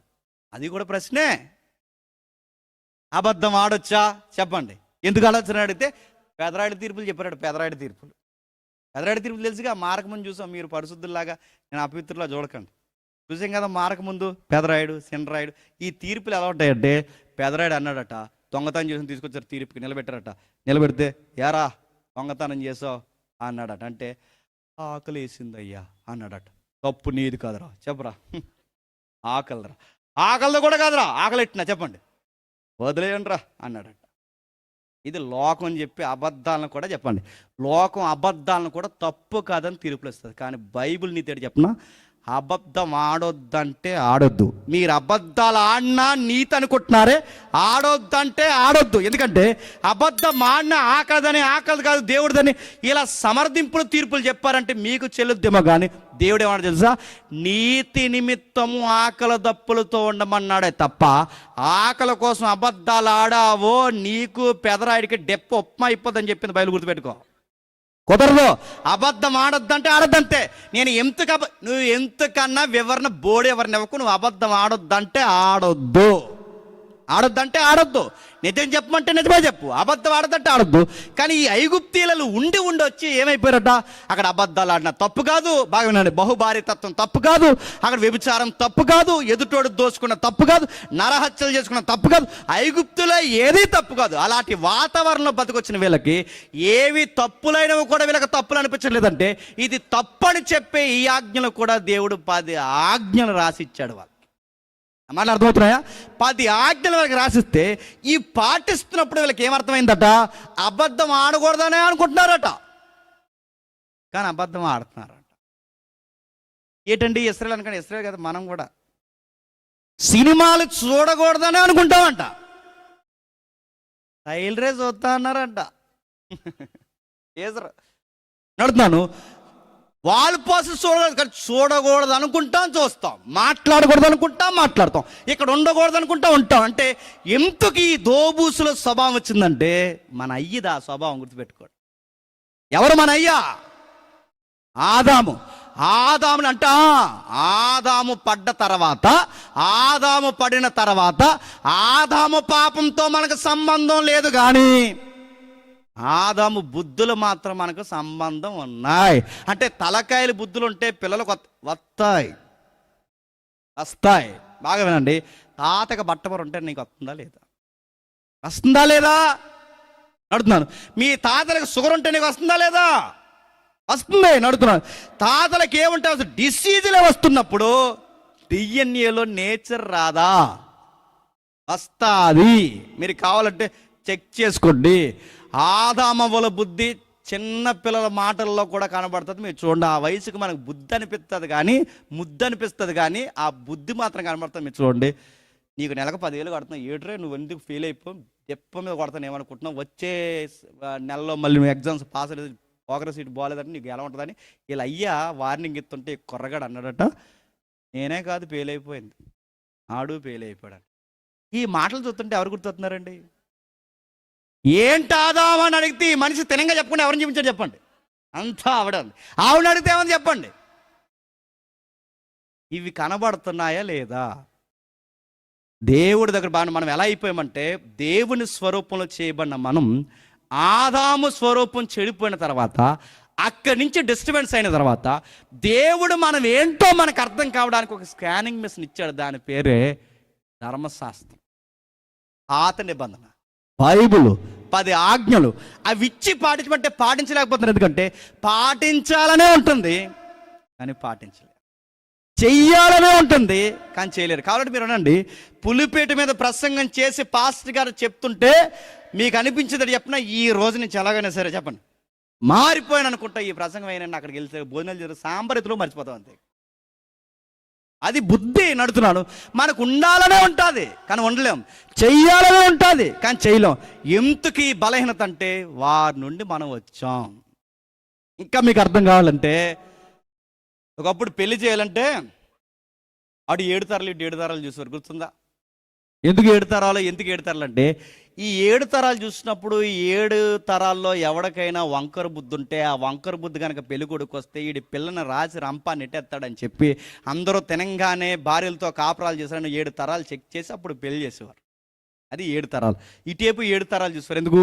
ఎవరికైనా పిల్లకి వంకర బుద్ధి ఉండాలి, అమ్మమ్మలు కానీ తాతమ్మలు కానీ వంకర బుద్ధి గయ్యాల గంపలు ఎవరైనా ఉంటే ఆ గంప బుద్ధి కనుక ఈ పెళ్లి కుదురుకు వస్తే మొత్తానికి కుటుంబాన్ని రోడ్డు ఎక్కించేస్తుందని చెప్పి అందరూ తినంగా కాపురాలు చేసిన 7 తరాలు అటు 7 తరాలు ఇటు చూజ్ చేశారు. ఇప్పుడు ఇన్స్టాలో మెసేజ్ పెట్టుకున్నారట చెప్పండి, ఫేస్బుక్లో చెప్పండి మాట్లాడుకున్నారట, వాట్సాప్ కాల్ చేసుకున్నారట, తర్వాత పెళ్లి సెట్ అయిపోయిందట, ఆటో ఎక్కి కోర్టుకు వెళ్ళిపోయారట. దేనికి? గొడవలు వచ్చినాయి. అటు 7 తరలు ఇటు 7 తరలు చూస్తారు. ఇప్పుడు ఎంత గొడవలు వచ్చాయి? ఇలా అంటారు, బోడి మాట్లాడి చెప్పిన మంచోడు అనుకున్నాను కానీ, మంచిది అనుకున్నాను కానీ వీడి బుద్ధి ఇలా ఉంటుంది దగ్గరకు వస్తే కానీ చెప్పండి. అంతకీ ఈ బుద్ధి ఎలా చూడడానికి పెద్దలు ఏం చేసేవారు చెప్పండి? అటు 7 ఇటు 7 ఆ బుద్ధులు సరిగా లేకపోతే ప్రాబ్లమ్స్ వస్తాయి. అందుకే 7 మానేస్తారు, 7 కలిపి అన్నారట. 14 లక్షలు ఇస్తారా? 5 ఇస్తారా? 2 ఇస్తారా? 1 ఇస్తారా? నీ బంధు ఇస్తారు. ఏదో అడుగుతున్నాను, ఏం డబ్బులు ఇవ్వాలి? అరే విలువలతో చూసే బంధాలు లేవు. కానీ దేవుడికి తెలుసు ఈ బుద్ధులు కొనసాగుతాయి. మానవుల్లో ఈ స్వభావం ఉంది. ఈ స్వభావం ఉంది కనుక మీరు చూడండి, నేను ముగించే ప్రయత్నం చేస్తున్నాను. మానవుడికి బైబిల్ చదువుతుంటే బైబిల్ని మనం చదవడం కాదు, బైబిలే మనం చదువుతాం. బైబిల్ మనం చూస్తుంటే అది మనలో ఉన్న లోపాలని చూపిస్తుంది. ఎలాంటి లోపాలు చూపిస్తుందంటే నువ్వు పతనమైన హృదయంతో ఉన్నావని చూపిస్తుంది. అందుకే మీరు చూడండి, మేలేనది చేయగోరియు మేలు చేయక చెయ్యగోరని కీడే చేస్తున్నాను, దేవుని ధర్మశాస్త్రమందు నేను ఆనందిస్తున్నాను కానీ లోపల ఒక నియమం నాతో ఫైట్ చేస్తుంది. నేను చెయ్యగోరు మేలు చేయక చెయ్యగోరని చెప్పండి ఈడే చేస్తున్నాను, నాలో ఏదో నడుస్తుంది అన్నాడు భక్తుడు. ఇంకా మీకు బాగా అర్థం కావాలంటే మనం ఎంత బలహీనమో చెప్తాను వినండి. ఈ మధ్య ఎలా పడితే అలా తింటే ఏమవుతున్నాయి చెప్పండి? షుగర్లు, బీపీలు, రకరకాల వ్యాధులు. టయానికి తినట్లేదు, టయానికి ఎంత తినాలో అంత తినట్లేదు.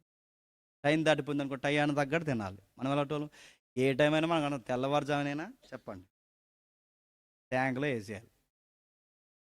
త్వరగా రోగాలు వస్తున్నాయని గుర్తుడు చెప్పిన, ఇది పెరిగితే ఎలకంపోటు ఎట్టినట్టే. మళ్ళీ చెప్తున్నాను నేను, ఇలాగే టైం పోడు లేకుండా తిన్నాడు పెద్ద ఆయన, వయసు మళ్ళీంది, నోరు అదుపు చేయాలిగా. ఎంత పని చేస్తామో అంత తిండి తినాలి, ఎంత తిండి తింటున్నామో అంత పని చేయాలి. రేపు నుంచి రైస్ దొరుకుతుందంటే తింటే ఆఫర్ వచ్చింది షుగర్. వెళ్ళాడు హాస్పిటల్లో కూర్చున్నాడు. డాక్టరే ఒక మాట అన్నారు, పెద్ద మీకు మాట చెప్తున్నాం, ఇంక మీరు కొంచెం తిండి అదుపు చేయాలి, ముఖ్యంగా లడ్డూలు అవి తినకండి అన్నారట. అనగా నిజానికి ఆయనకి లడ్డూలు అవి తినడు, అలవాటు లేదు. డాక్టర్ గారు లడ్డూలు తినొద్దు అన్న దగ్గర నుండి చెప్పండి, అది మనం ఏదైతే చేయకూడదు అనుకుంటామో అనుకున్నదే చేస్తాం, ఎలాగైతే చూడకూడదు అనుకుంటామో అదే చూస్తాం. అంటే 10 ఆజ్ఞలు ఎందుకు ఇచ్చే ప్రభు అంటే పాటిస్తామని కాదు, చెప్పండి పాటించలేరని మీకు తెలియాలి. ఒక్క మాటలో యథార్థత ఉండదు, ఒక మనసులో యథార్థత ఉండదు. మీరు పాటించలేరు. మరి పాటించలేనప్పుడు పాటించలేమని తెలిసినప్పుడు ఎందుకు ఇచ్చా ప్రభు అంటే ఒక ఉద్దేశం రాశాడు. చాలా మాటలు ఉన్నాయి కానీ ఒక్కసారి 19వ కీర్తన తీయండి. 19వ కీర్తన ముగిద్దాం. 19వ కీర్తన 7వ వచనం నుండి, 19వ కీర్తన 7వ వచనం నుండి. యెహోవా నియమించిన ధర్మశాస్త్రము యథార్థమైనది, అది ప్రాణమును తెప్పరిల్ల చేయును. యెహోవా శాసనము నమ్మదగినది, అది బుద్ధిహీనులకు జ్ఞానమిచ్చును. యెహోవా ఉపదేశము నిర్దోషమైనవి, అవి హృదయమును సంతోషపరచును. యెహోవా ఏర్పరిచిన ధర్మము నిర్మలమైనది, అది కన్నులకు వెలిగిచ్చును. యెహోవా యందలి భయము పవిత్రమైనది, అది నిత్యము నిలుచును. యెహోవా న్యాయ విధులు సత్యమైనవి, అవి కేవలం న్యాయమైనవి. చదువుతుంటే ఏమర్థమైంది? ఏం అర్థం లేదని అర్థమైంది. ఏదో ఉంది అక్కడ, మీరు చూడండి 7వ వచనంలో. యెహోవా ధర్మశాస్త్రం యథార్థమైనది. నేను పదాలు చదువుతాను, మీరు చూడండి. యెహోవా ధర్మశాస్త్రం నమ్మకమైనది, యెహోవా ధర్మశాస్త్రం నిర్దోషమైనది, యెహోవా ధర్మశాస్త్రం నిర్మలమైనది, యెహోవా ధర్మశాస్త్రం పవిత్రమైనది, యెహోవా ధర్మశాస్త్రం నిత్యమైనది, యెహోవా ధర్మశాస్త్రం న్యాయమైనది, సత్యమైనది. యెహోవా ధర్మశాస్త్రం కిందకి బంగారం లాంటిది, జుంటె తేనె దారం లాంటిది. మీకు ఏమర్థమవుతుంది ఈ పదాలు చదువుతుంటే? అంటే దేవుడిచ్చిన ధర్మశాస్త్రం ఆజ్ఞలు ఏవైతున్నావో ఇవన్నీ చాలా యథార్థమైనవి, పవిత్రమైనవి, నమ్మకమైనవి, నిర్దోషమైనవి, సత్యమైనవి, నిత్యముండేవి, తేనె లాంటివి, బంగారం లాంటివి. మీకు అర్థమవుతుందో లేదు జాగ్రత్తగా వినండి. ఈ ధర్మశాస్త్రం ఇంత బంగారం లాంటిదని చెప్తున్నప్పుడు ఎందుకు పాటించలేకపోతున్నామంటే, ఈ ధర్మశాస్త్రం ఇలా చెబుతుందంటే ఈ చెబుతున్న యథార్థత బాగా వినండి. మన యథార్థత చెప్పట్లేదట, మరి దేవుని యథార్థత చెప్తాను. అర్థం కావాలంటే ఉదాహరణ చెప్తాను. చాలా దిక్కుని చెప్పిందే మీకు చెప్తాను. మన మొబైల్స్ ఉన్నాయి. 2x2 = కొడితే ఎంత వస్తుందండి? చెప్పండి. 4 రావాలి. 6 వచ్చిందంటే డిస్ప్లే పోయింది. 4 2x2 2 రెళ్ళు 4 20 ఎంత? 60 ఎంత? 70 ఎంత? నువ్వు ఎన్ని లెక్కలైనా అడుగు, ఈ మొబైల్ చెప్తా చెప్పదా? ఇప్పుడు డౌట్, మొబైల్కి ఆ లెక్కలు ఎలా వచ్చాయి? ఏ టీచర్ గారు చెప్పారు దానికి? ఏ స్కూల్లో చెప్పారు దానికి అని అడుగుతున్నాను. టీచర్ అమ్మని చెప్పిందా? టీచర్ మాస్టర్ గారు చెప్పారా? ఎవరు చెప్పారు? ఆ మొబైల్కి లెక్కలు ఎలా వచ్చినాయి? అలా వచ్చినాయి అనకూడదు. ఎలా వచ్చినాయి అంటే దానికి తయారు చేసినోడికి వచ్చు లెక్కలు. అంటే క్రియేటర్ ఎవరైతున్నాడో, ఆ తయారు చేసిన లెక్కలు ఉన్నవాడు ఎవరైతున్నాడో ఆ లెక్కలన్నీ ఎందులో పెట్టాడు? లెక్కలు తయారు చేసినోడికి వచ్చి కనుక ఆ లెక్కలన్నీ తయారు చేయబడిన దాంట్లోకి వచ్చినాయి. ఈ ఎగ్జాంపుల్ మీకు అర్థమైతే, బైబిల్కి యథార్థత, సత్యము, నిర్దోషత్వం, నిత్యత్వము, నమ్మకత్వము, పవిత్రత ఇలాంటి గుణగణాలు ధర్మశాస్త్రానికి వచ్చాయంటే, బైబిల్కి వచ్చాయంటే, ఈ బైబిల్కి ఆ గుణాలు ఎలా వచ్చాయి? దీన్ని రాయించినోడికి ఉన్నాయి కనుక వచ్చాయి. మాటలు మీకు అర్థమవుతున్నాయా? మొబైల్లోకి లెక్క ఎలా వచ్చిందని మనకు అర్థమవుతుందో, ఈ గ్రంథంలోనికి ఈ గుణగణాలు ఎలా వచ్చాయంటే రాయించిన ఆయనలోకి వచ్చాయి, ఉన్నాయి కనుక వచ్చాయి. ఇది మీకు అర్థమైతే ఈ బైబిల్ చదువుతుంటే ఏమర్థమవుతుందంటే దేవుడు యథార్థవంతుడు, మనము యథ అంటే ఏంటి? నా లోపల ఒకటి చెప్పండి, బయట ఒకటి. దేవుడు లోపల ఎలా ఉంటాడో బయట అలా ఉంటాడు, మనము లోపల ఒకటి బయట ఒకటి. అంటే ఈ బైబిల్ చదువుతుంటే ఏమర్థమవుతుందంటే దేవుడు ఎలాంటోడో అర్థమవుద్ది, 2 మనం ఎలాంటోనో అర్థమవుతుంది. మనకి యథార్థత ఉందా? ఒక ఆయన చచ్చిపోయాడట, తీసుకొచ్చి పెట్టారు. ఆ పెట్టినప్పుడు రోజు ఆయన తిట్టుకోవడం, ఊరిలో ఉన్న వాళ్ళు, ఈదులో ఉన్న చచ్చిపోతే మన దరిద్రం వెళ్ళిపోయినాను రోజు తిట్టారని. తీరా చచ్చిపోయాడు, తీసుకొచ్చి శవాన్ని పెట్టారు.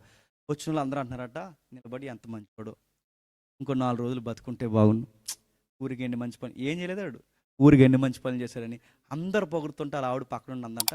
రే రారా తిన్నాడా, చచ్చిపోయింది నానో కదా చూడు అందంట. ఏమన్నా ఎంత పొగిడేస్తున్నారు ఎట్రా నాన్నని, చచ్చిపోయింది నాన్న కదా డౌట్ వచ్చేస్తుంది వాళ్ళ అమ్మకి. జనాలు ఎలాంటో చెప్పనా, బయటకు ఒకటే చెప్పండి, ఎదరు ప్రైజ్ లాడ్ అంటాం, పక్కకు పోతే బాగుంది అంటాం. ఎదర వందన వచ్చినా చెప్తాం, అదే నాలుగుతో సావు కవర్లు కోరుకుంటాం కదా.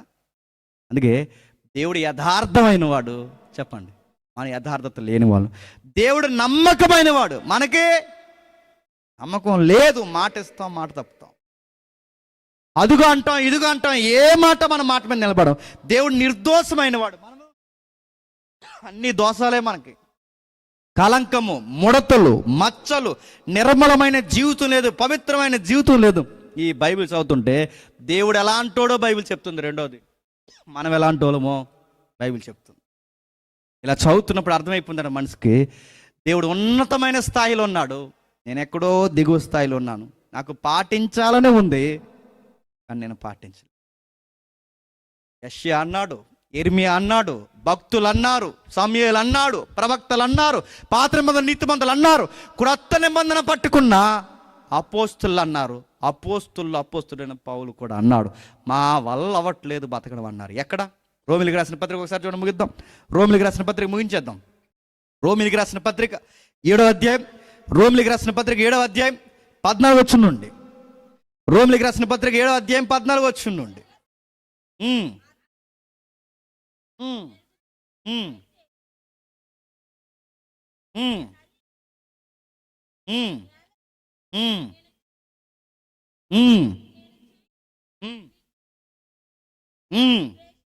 దేశించినదే చేయుచున్నాను,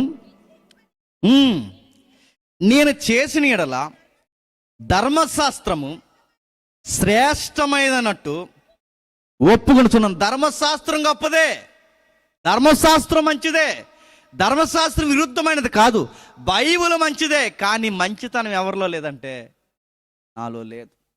నా హృదయంలో మంచిది లేదు, నా కళ్ళు మంచిని చూడు, నా ఆలోచన మంచివి కాదు, నా నడినెత్తు మొదలుకొని అరికాల వరకు మంచిదేం కదా. అందుకే ఈ రోమిలికి రాసిన పత్రికలు నేను చదువుతాను, మీరు చూడండి స్పీడ్గా. 3వ అధ్యాయంలో ఏమని రాస్తున్నారు చూడండి. 3వ అధ్యాయం 14 వచనంలో, 11 వచనంలో, నీతిమంతుడు లేడు, ఒక్కడు లేడు, గ్రహించేవాళ్ళు లేడు, దేవుని ఎతికేవాళ్ళు లేడు, అందరూ త్రోవ తప్పి పనికి మాలిన వాళ్ళు అయ్యారు, మేలు చేసేవాళ్ళు లేడు. అక్కడ రాస్తూ అవయవాల కోసం మాట్లాడుతూ చూడండి. గొంతిక, నాలుక, పెదాలు, నోరు, పాదాలు, కిందకి మాట్లాడుతున్నాడు. కన్నులు, 10వ వచనంలో కిందకి, నోరు, ఒక్కట కూడా సరి అయినది లేదు. ఈ కళ్ళు మంచిది చూడదు, ఈ పెదాలు మంచి మాట్లాడవు, హృదయం కానీ బయట కానీ లోపల కానీ ఎలాగైనా మీరు చూడండి, మనం అడుగడిగిన నడినెత్తి మొదలుకొని అరికాల వరకు పాపంతో నిండిపోయాం. ఇంటున్న చేపు మంచిగా అనిపిస్తుంది, తర్వాత పాపమే మనకు చేయాలనిపిస్తుంది. తీరా చేసిన తర్వాత ఎందుకు చేశాను, మళ్ళీ నేను దేవుని వైపు తిరగాలనుకుంటాను, మళ్ళీ దేవుళ్ళో తిరిగిన తర్వాత మళ్ళీ పాపమే తిరుగుతాను. ఈ ఊగిసలాట మధ్య నేను బతుకుతున్నాను. అయ్యో, ఇట్టి మరణానికి లోనైన నా శరీరం నుండి, ఈ ఊగిసలాట పతనం అయిపోయిన హృదయం నుంచి నన్ను ఎవడు విడిపిస్తాడు? ధర్మశాస్త్రం చెప్పిందట. అదే 3వ అధ్యాయం చెప్తుంది చూడండి. అదే 3వ అధ్యాయంలో 19వ వచనంలో, ధర్మశాస్త్రం ప్రతి నోరు మూయబడినట్లు, సర్వలోకానికి దేవుని శిక్షకు పాత్రమగినట్లు ధర్మశాస్త్రం చెప్తున్నది. ధర్మశాస్త్రం చెప్తుంది. ధర్మశాస్త్రం ఏం చెప్తుంది చెప్పండి? 10 ఆజ్ఞలు. పాత నిబంధన ధర్మశాస్త్రం, పాత నిబంధన బైబిల్ ఏం చెప్తుంది చెప్పండి? అందరికీ శిక్షింపబడ్డానికి తప్ప బతకడానికి ఒక్కడు కూడా రైట్ లేదన్న. చిన్నోడు కానీ పెద్దోడు కానీ మానవుడు అన్నవాడు నీతిమంతుడు ఒక్కడు లేడు. ఇందులో ఏబేలని కానీ యెషయా ఇవేమీ లేవు. ఎవరైనా నీతిమంతులని పిలవబడుతున్న దేవుని కృప చేత తప్ప నీతిమంతుడు ఒక్కడును. ఈ నీతి లేని నీతిమంతుల్ని ధర్మశాస్త్రం అంటే దేవుని లా, చట్టం ఏమని నేరస్థాపన చేస్తుందంటే, వీళ్ళు చావడానికి తప్ప దేనికి పనికిరారు, వీళ్ళ నరకానికి తప్ప దేనికి పనికిరారు, వీళ్ళ బతకడానికి వీళ్ళకి రైట్ లేదని మన మీద నేరారోపణ చేస్తుందంటే ఎవరు? ధర్మశాస్త్రం. అంటే మనం నేరస్తులు పాపాత్ములు నేరస్తులు మనల్ని డిక్లేర్ చేసింది ఎవరంటే దేవుని చట్టం, ధర్మశాస్త్రం డిక్లేర్ చేసిందండి. ముగిస్తున్నాను జాతకండి, సువార్త విలువ మనకు అర్థమవుద్ది. నేరస్తులు అని డిక్లేర్ చేస్తుందట. ఎందుకు డిక్లేర్ చేస్తుందంటే, ధర్మశాస్త్రం ఏమంటే చెప్పినా, ఇది ఒక పోలీసోళ్ళలాగా మనం ముద్దాయిల్ని పట్టుకున్నట్టు పట్టుకుందాం. బాగా వినాలి. పోలీసోళ్ళలాగా ముద్దాయిల్ని పట్టుకున్నట్టు పట్టుకుందట. ఈ పోలీసోడు పట్టుకుని మనల్ని ఏమంటున్నాడంటే, వీడు నేరస్తుడు, వీడి కళ్ళు మంచివి కాదు, చూపు మంచిది కాదు, నాలుక మంచిది కాదు, ఆలోచన మంచిది కాదు, పాదాల మంచిది కాదు, వీడి మనసు మంచిది కాదు, ఏది మంచిది కాదు, వీడు నేరస్తుడు. మరి ఏం చేయాలి? వీడి చావడానికి తప్ప, ఈడంటే నువ్వు నువ్వు నువ్వు నేను మనమందరం మరణించడానికి తప్ప దేనికి పనికిరామంట. అరెస్ట్ చేసింది బాగునండి. ధర్మశాస్త్రం పోలీసుడైతే పోలీసుడికి శిక్ష విధించే రైట్ ఉందా? ఏమన్నా అర్థం చెప్పండి. ఏ పోలీసులు కూడా ఒక మనిషికి శిక్ష వేసే రైట్ లేదు, పనిష్మెంట్ ఇచ్చే హక్కు లేదు. వాళ్ళు అరెస్ట్ అయితే చేయగలరు కానీ వాళ్ళకి పనిష్మెంట్ ఇచ్చే హక్కు లేదు. ఈడు నేరస్తులని చెప్తారు, నేరం మోపుతారు, ఎఫ్ఐఆర్ వేస్తారు, చార్జ్ షీట్ కడతారు, దాన్ని ఒక ఫైల్ తయారు చేస్తారు, దాన్ని సిడి ఫైల్ అంటారు, అంటే కేసు డైరీ. ఆ కేసు డైరీని పట్టుకెళ్ళి జడ్జి గారి ముందు ఎడతారు. ఇప్పుడు ఇది నేరస్తుడు కాదో ఎవరు డిసైడ్ చేస్తారు? మీ బొంద ఫైల్ ఏది? సిడి ఫైల్ ఏది చెప్పండి? Case dairy. ఇది అంటే జడ్జి గారు తీర్పు ఇవ్వాలన్నా వాదోపవాదాలు వినాలి, డిఫెన్స్ లాయర్ ఏం చెప్తున్నాడో వినాలి, గవర్నమెంట్ లాయర్ ఏం చెప్తున్నాడో వినాలి, ముద్దాయి ఏంటో చూడాలి. ఇవన్నీ పోలీసు వాళ్ళు పెట్టిన సాక్షులు ఎవరైతే ఉన్నారో వాళ్ళని పిలవాలి, ఆ పిలిచిన రికార్డ్స్లు ఏమున్నాయో చూడాలి, రికార్డ్స్కి సెక్షన్ అట్రాక్షన్ అప్లై అవుతున్నాయో చూడాలి, ఈ నేరానికి వీడు తగినవాడో కాదో చూడాలి, ఈ నిజంగా చేసేది ఎవిడెన్స్ అన్ని ఎతకాలి. అప్పుడు పూర్వపదాలు విన్న మీదట రాయబడిన సంగతులను బట్టి ఆరోపింపబడుతున్నవన్నీ నిజాలని తేల్చి వీడి నిజముగా నేరస్తుడని అప్పుడు జడ్జిమెంటు ఈయన సిడి ఫైల్ ప్రకారం జడ్జిమెంట్ ఇవ్వాలి. ఎవరు చెప్పండి? జడ్జి గారు. నాకు ఇలా అనిపిస్తుంది, వీడి ముఖం చూస్తుంటే జాలి కొంత వదిలేస్తున్నాను పోరా అండో, నువ్వెంత జాలి పడినా జడ్జిమెంట్ ఇవ్వరు. నాకు జాలేస్తుందంటే కుదరు, పోరా అంటే కుదరు. జడ్జికి విల్ పవర్ ఉందే కానీ చట్టాన్ని బేస్ చేసుకుని విల్ పవర్ ఉపయోగించాలి. ఒక వ్యక్తిని వదలాలి అంటే ఆ కట్టిన కేసుకి సరి అయిన ఆధారాలు లేకపోతే వదిలేయాలి. కానీ గమ్మత్తని చెప్పిన ధర్మశాస్త్రం మన మీద కేసు కట్టింది, ధర్మశాస్త్రం మన నేరస్తులంది. ఆ ధర్మశాస్త్రం ప్రకారం ఆరోపింపబడిన నేరాలన్నీ జడ్జి గారి ముందు నిజమని తేలాయి. ఆ మాట మీకు అర్థమవుతుంది లేదో? ఏమని తేలాయి? నిజంగా వీళ్ళ కళ్ళుతో మంచి చూడరు, నేరస్తులు, వీళ్ళ మైండ్ సెట్ సరిగ్గా ఉండదు, సెల్ఫ్తో ఉంటుంది, వీళ్ళ స్వార్థం లేకుండా పులిహార పట్లం కూడా పంచరు. వీళ్ళ 10 రూపాయలు పులిహార పట్లం మనిషి సహాయం చేసినట్టు ఇటు 100 రూపాయలు పబ్లిసిటీ చేస్తాడు. ఈ సెల్ఫ్ లేకపోతే ఇటు సహాయం కూడా చెయ్యడు. వీడి ఆలోచన మంచిది కాదు, వీడి కళ్ళు మంచిది కాదు. మన ధర్మశాస్త్రం పోలీసు వాళ్ళు మన మీద నేరస్థాపన చేసి, ధర్మశాస్త్రం పోలీసు వాళ్ళకి మనల్ని అరెస్ట్ చేసి మన మీద కేసు కట్టి తీసుకొచ్చి జడ్జి గారి ముందు పెట్టింది. జడ్జి గారి పైన కూర్చున్నారు, జడ్జి గారు తీర్పు ఇచ్చేశారు. బైబిల్ అని చూపిస్తాను చూడండి. జడ్జి గారు తీర్పు ఇచ్చారు. ఆ తీర్పు ఏమని వచ్చిందంటే మరణానికి తప్ప దేనికి పనికిరారని తీర్పు వచ్చింది.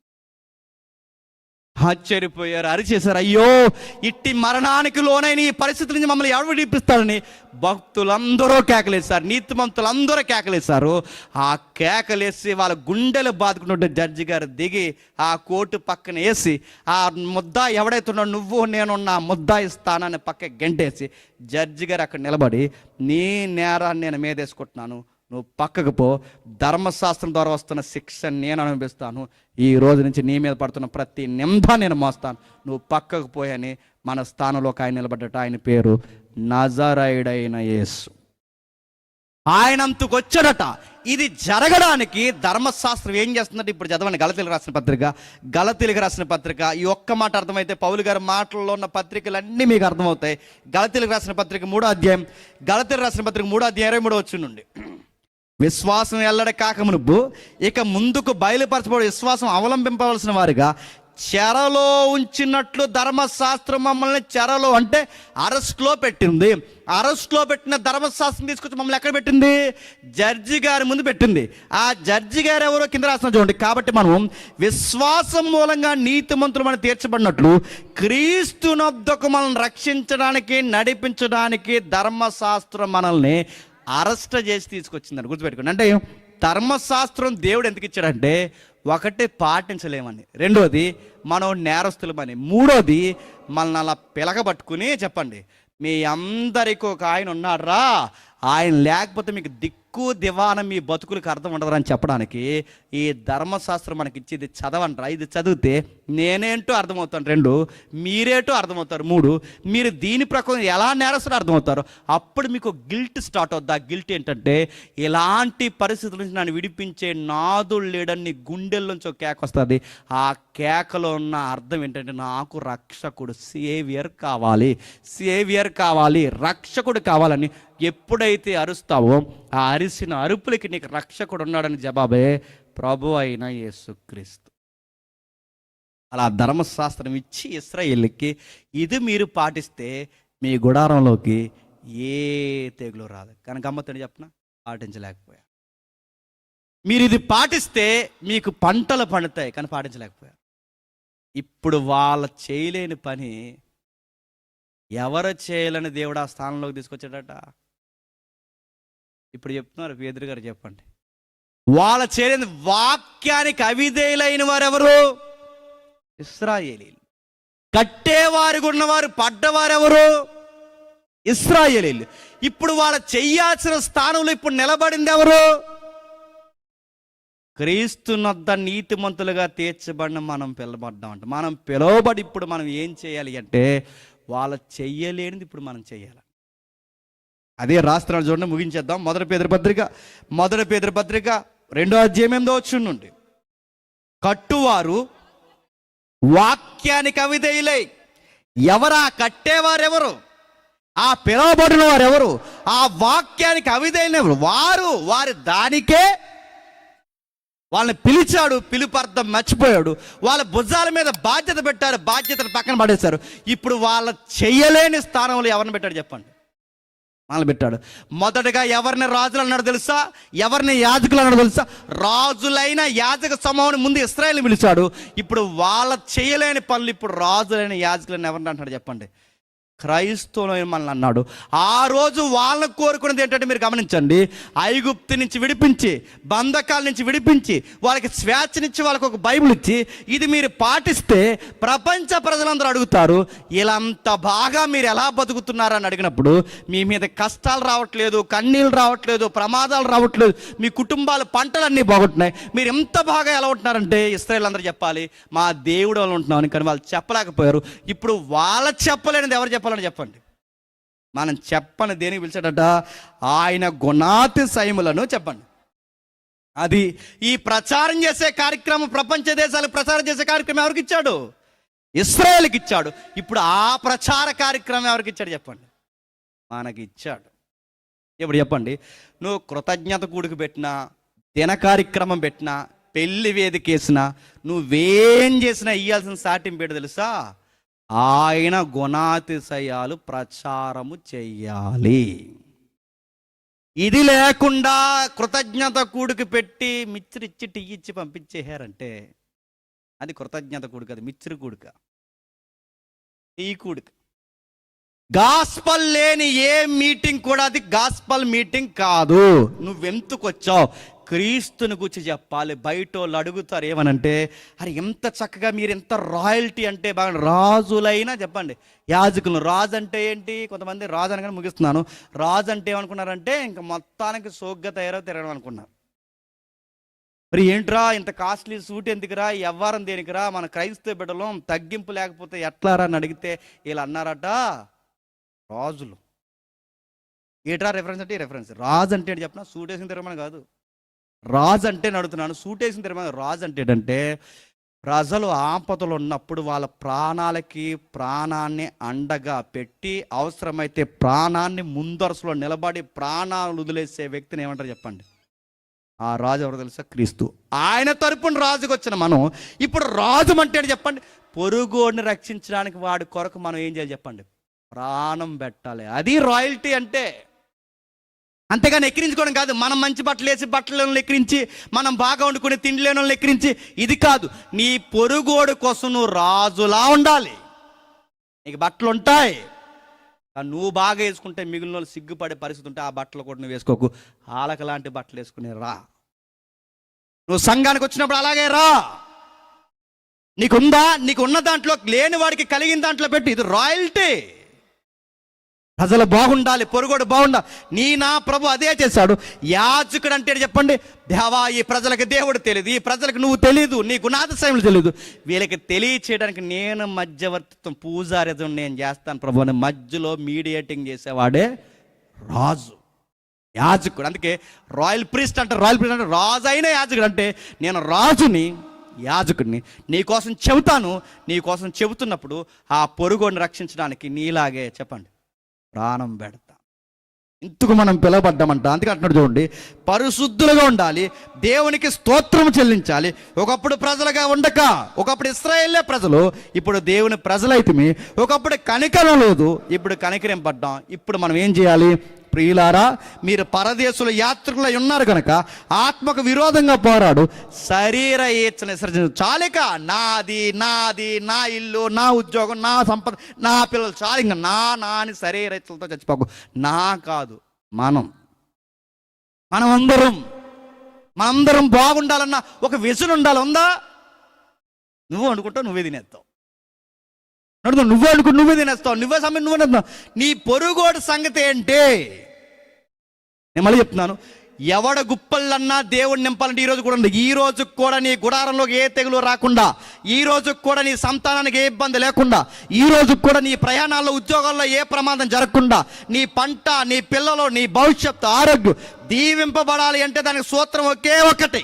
నీ గుప్పుల్లో ఆర్థికంగా నింపబడాలి అంటే, నీ ఇంట్లో ఆర్థిక ఫలాలు ఉండాలంటే సూత్రం ఒకటే. నీ గుడారానికి తెగులు రాకూడదంటే సూత్రం ఒకటే. ఆయన చెప్పింది పాటించు, నీ గుప్పుల్లో ఆయన నింపుతాడు. నువ్వు పిసినుగొట్టేవారం కనుక నీకు నింపడం. నువ్వు ఒకటి పెడితే పెట్టు, వాడికి ఇస్తే ఇవ్వు. నువ్వెందుకు ఆశీర్వదింపబడతావు?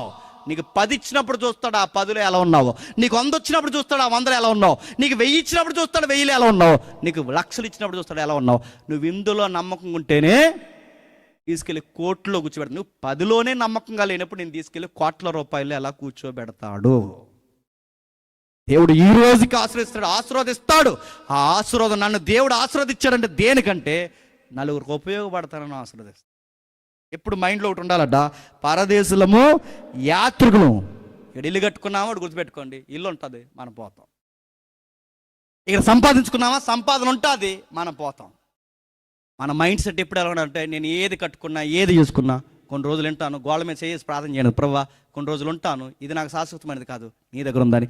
నీ ఇల్లు చూసినప్పుడు, నీ ఉద్యోగం చూసినప్పుడు, నీ సంపాదన, నీ అకౌంట్ చూసినప్పుడు, అన్నీ చూసినప్పుడు నీ గుర్తు, నేను ఏం చేసినా నా చుట్టూ ఉన్న వారికి నేను ప్రచారం చేయడానికే దీన్ని ఉపయోగిస్తానని చెయ్యి.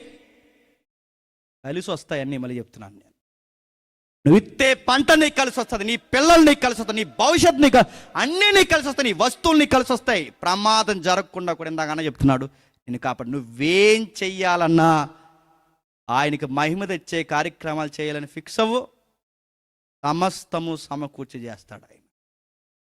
ఇది చేయమన్నాడు ఎవరు చెప్పండి? పేతురు గారు. పారిపోకండి, బట్టలు చేతిలో పెట్టుకోండి, పారిపోకండి, ప్రాణాలు చేతిలో పెట్టుకోండి, పారిపోకండి. మీరు ఎక్కడికి పోయినా ఉన్న దాంట్లో తృప్తిగా ఉండండి. అన్యజనులు మిమ్మల్ని ఏ విషయంలో దుర్మార్గులను దూషించుతారో ఆ విషయంలోనే మీ సత్క్రియలను చూసి వాటిని బట్టి దర్శన దినమందు దేవుని మహిమపరిచినట్లు ప్రపంచానికి దేవుడు అంటే ఏంటో మీ ప్రవర్తన ద్వారా వాళ్ళకు చూపించండి. బయట వచ్చి బైబిల్ చదువుతారా? చదవరు. బయటలో వచ్చి వాక్యం వింటారా? చదవరు. కానీ మీ ఈదులో ఉన్న వాళ్ళందరూ ఎవరిని చూస్తారు చెప్పిన? చర్చికి పోయి నేను చూస్తారు, దేవుడు నమ్ముకుని నేను చూస్తారు, నేను చూసి అడుగుతారు. మాకు ఏదైనా గొడవ వస్తే సూసైడ్ చేసుకోవడానికి మా ఆవిడ పరిగెడుతుంది, ఏదైనా గొడవ వస్తే ఇది ఇంట్లో ఉండని చెప్పి బయటికి పరిగెడుతున్నారు మా ఆయన. మేము గొడవ వస్తే తట్టుకోలేకపోతే, ఇన్ని గొడవలు వచ్చిన సాయంత్రం మీరు ఎలా కలిసిపోతున్నారు, ఎంత బాగా మీరు ఎలా ఉండగలుగుతున్నారు అంటే వాళ్ళకి చెప్పాలి, మేము చర్చికి పోతామని చెప్పాలి. అలా చెప్పం మనం. ఏం చెప్తున్నాం? సేమ్ అలాగలా గొడవ పెట్టుకుంటావు ఈదిలోకి వచ్చి.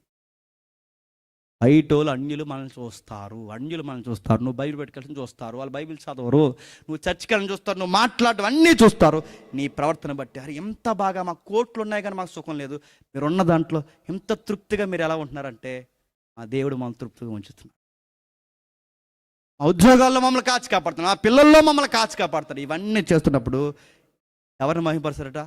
మేము కూడా ఎలా ఉండాలి అంటే, మాకు ఈ తృప్తి ఉండాలంటే, మాకు కూడా ఆరోగ్యాలు ఉండాలంటే, మాకు కూడా సంపాదనలో బాగుండాలంటే మేము ఏం చేయాలని ఆన్సర్ అడిగినప్పుడు మీ దగ్గర ఉండాల్సిన ఆన్సర్ ఏంటంటే, అలా మీరు కూడా చెప్పండి, చర్చికి రండి. ఇప్పుడు చెప్పండి, ఆ రోజు ప్రపంచ అన్యులందరికీ ప్రకటించవలసింది వాళ్ళు. వాళ్ళు చేయలేని పని ఇప్పుడు చేయాల్సింది చెప్పండి మనం. కానీ మనం ఏం చేసాం? పెద్దమ్మ సంఘం మానేసి పెట్టని అడిగితే ఈ పెద్దమ్మందంట రాను, ఇంకా రేపు నుంచి రానందంట. అంటే అత్తమాల ఏళ్ళు నా ఏపుకి ఎత్తుతున్నాడు, అందుకే రానందంట. నీకు ఏలు ఎత్తకూడదు, నీకు ఏలు ఎత్తకూడదు, నేను గద్దె అడుగుతున్నా. ఎందుకు సంఘం ఈది కూడా అబ్బాయి సంఘాలు అనేది ఏం చెప్పండి, ఆ సంఘం అంటే ఈ సంఘం అనకూడదు, ఈ సంఘం అంటే ఆ సంఘం. అందుకే నేను అడుగుతున్నాను, క్రీస్తు యొద్దకు తీసుకురావాల్సిన మనమే. క్రీస్తు దగ్గరకు రాకుండా అన్యజనులను ఆపుతుంది ఎవరు చెప్పనా? మనమే. అందుకే కింద అంటున్నాడు, నేను ముగించేస్తున్నాను 15వ వచనంలో, యాలి అనగా మీరు ఇట్టు యుక్త ప్రవర్తన గలవారే, యుక్త ప్రవర్తన గలవారే. అజ్ఞానంగా మాట్లాడు దేవుడి కోసం, దేవుని మార్గాల కోసం అజ్ఞానంగా మాట్లాడు ప్రతి మూర్ఖుని నోరు. ఇప్పుడు చెప్పండి, మూర్ఖుని నోరు ఎలా ముయ్యాలి చెప్పండి? చెప్పండి, మూర్ఖుని నోరు ఎలా ముయ్యాలి? మనం అనుకుంటాం మూర్ఖుని నోరు అంటే ఆ నోరు చరిస్తే మనం గట్టిగా అరవడం అనుకుంటున్నాం. ఆడ మనం దేవుని తిడితే మనం ఆడు దేవుని తిట్టినాం. అది కాదు మూర్ఖుని నోరు మూయడం అంటే. మూర్ఖుని నోరు మూయడం అంటే నీ ప్రేమ, అనురాగం, నీ దాతృత్వం, నువ్వు చేసే పనులు, దేవుడి పట్ల నువ్వు పొందుకుంటున్న కార్యాలు, ఈ నీ యుక్త ప్రవర్తన ఎప్పుడైతుందో ఇది ఇంత బాగా ఎలా ఉండగలుగుతున్నాడు రా. దేశించే వాళ్ళని ప్రేమిస్తాడు, హాని చేసే వారి దగ్గర గౌరవిస్తాడు, ఇంత బాగా అందరికీ అన్నం పెడతాడు, బట్టలు పంచుతాడు, అంత బాగా ఈడి కార్యాలు ఎలా చేస్తాడు. ఇన్ని చేసిన బడి చెప్పుకోండి, ఈడు ఎలా ఉండగలుగుతున్నాడు అంటే ఈడు దేవుడిని బట్టి ఉండగలుగుతున్నాడు. ఎప్పుడైతే నువ్వు సాక్ష్యం అందుతావో ఈ యుక్త ప్రవర్తనతో నిన్ను అనేవాడు కూడా చెప్పండి నోటి మీద వేసుకుని ఇలా నోరులు మూయించాలి. మనోళ్ళు ఏమన్నారు? నోరు మూయించడం అంటే ఇలా తొడగొట్టి జబ్బగొట్టి అన్నారు, రారా నీ నోరునేమో అంతండి. ఏమవుతుంది, నీ జబ్బ కొలు తీసేస్తాడు దేవుడు ఏమనుకుంటున్నావు. అది కాదు నోరు ముచ్చడం అంటే, వాడితో గొడవలు పెట్టుకుని ఆడితో రారా పోలీస్ స్టేషన్ ఎఫ్ఐఆర్లు. ఇది కాదండి. మూర్ఖుల నోరు ఎలా మూయాలంటే మన ప్రేమతో, మన అనురాగంతో, మన క్రియలతో, మన పద్ధతులతో, మనం చేసే సర్వీస్ ఏదైతుందో దీంతో మూస్తే వాళ్ళు అనుకుంటారు నిన్ను కొట్టాలనుకున్నాడు కూడా కొట్టడానికి కొంతసార్లు ఆలోచిస్తాడు.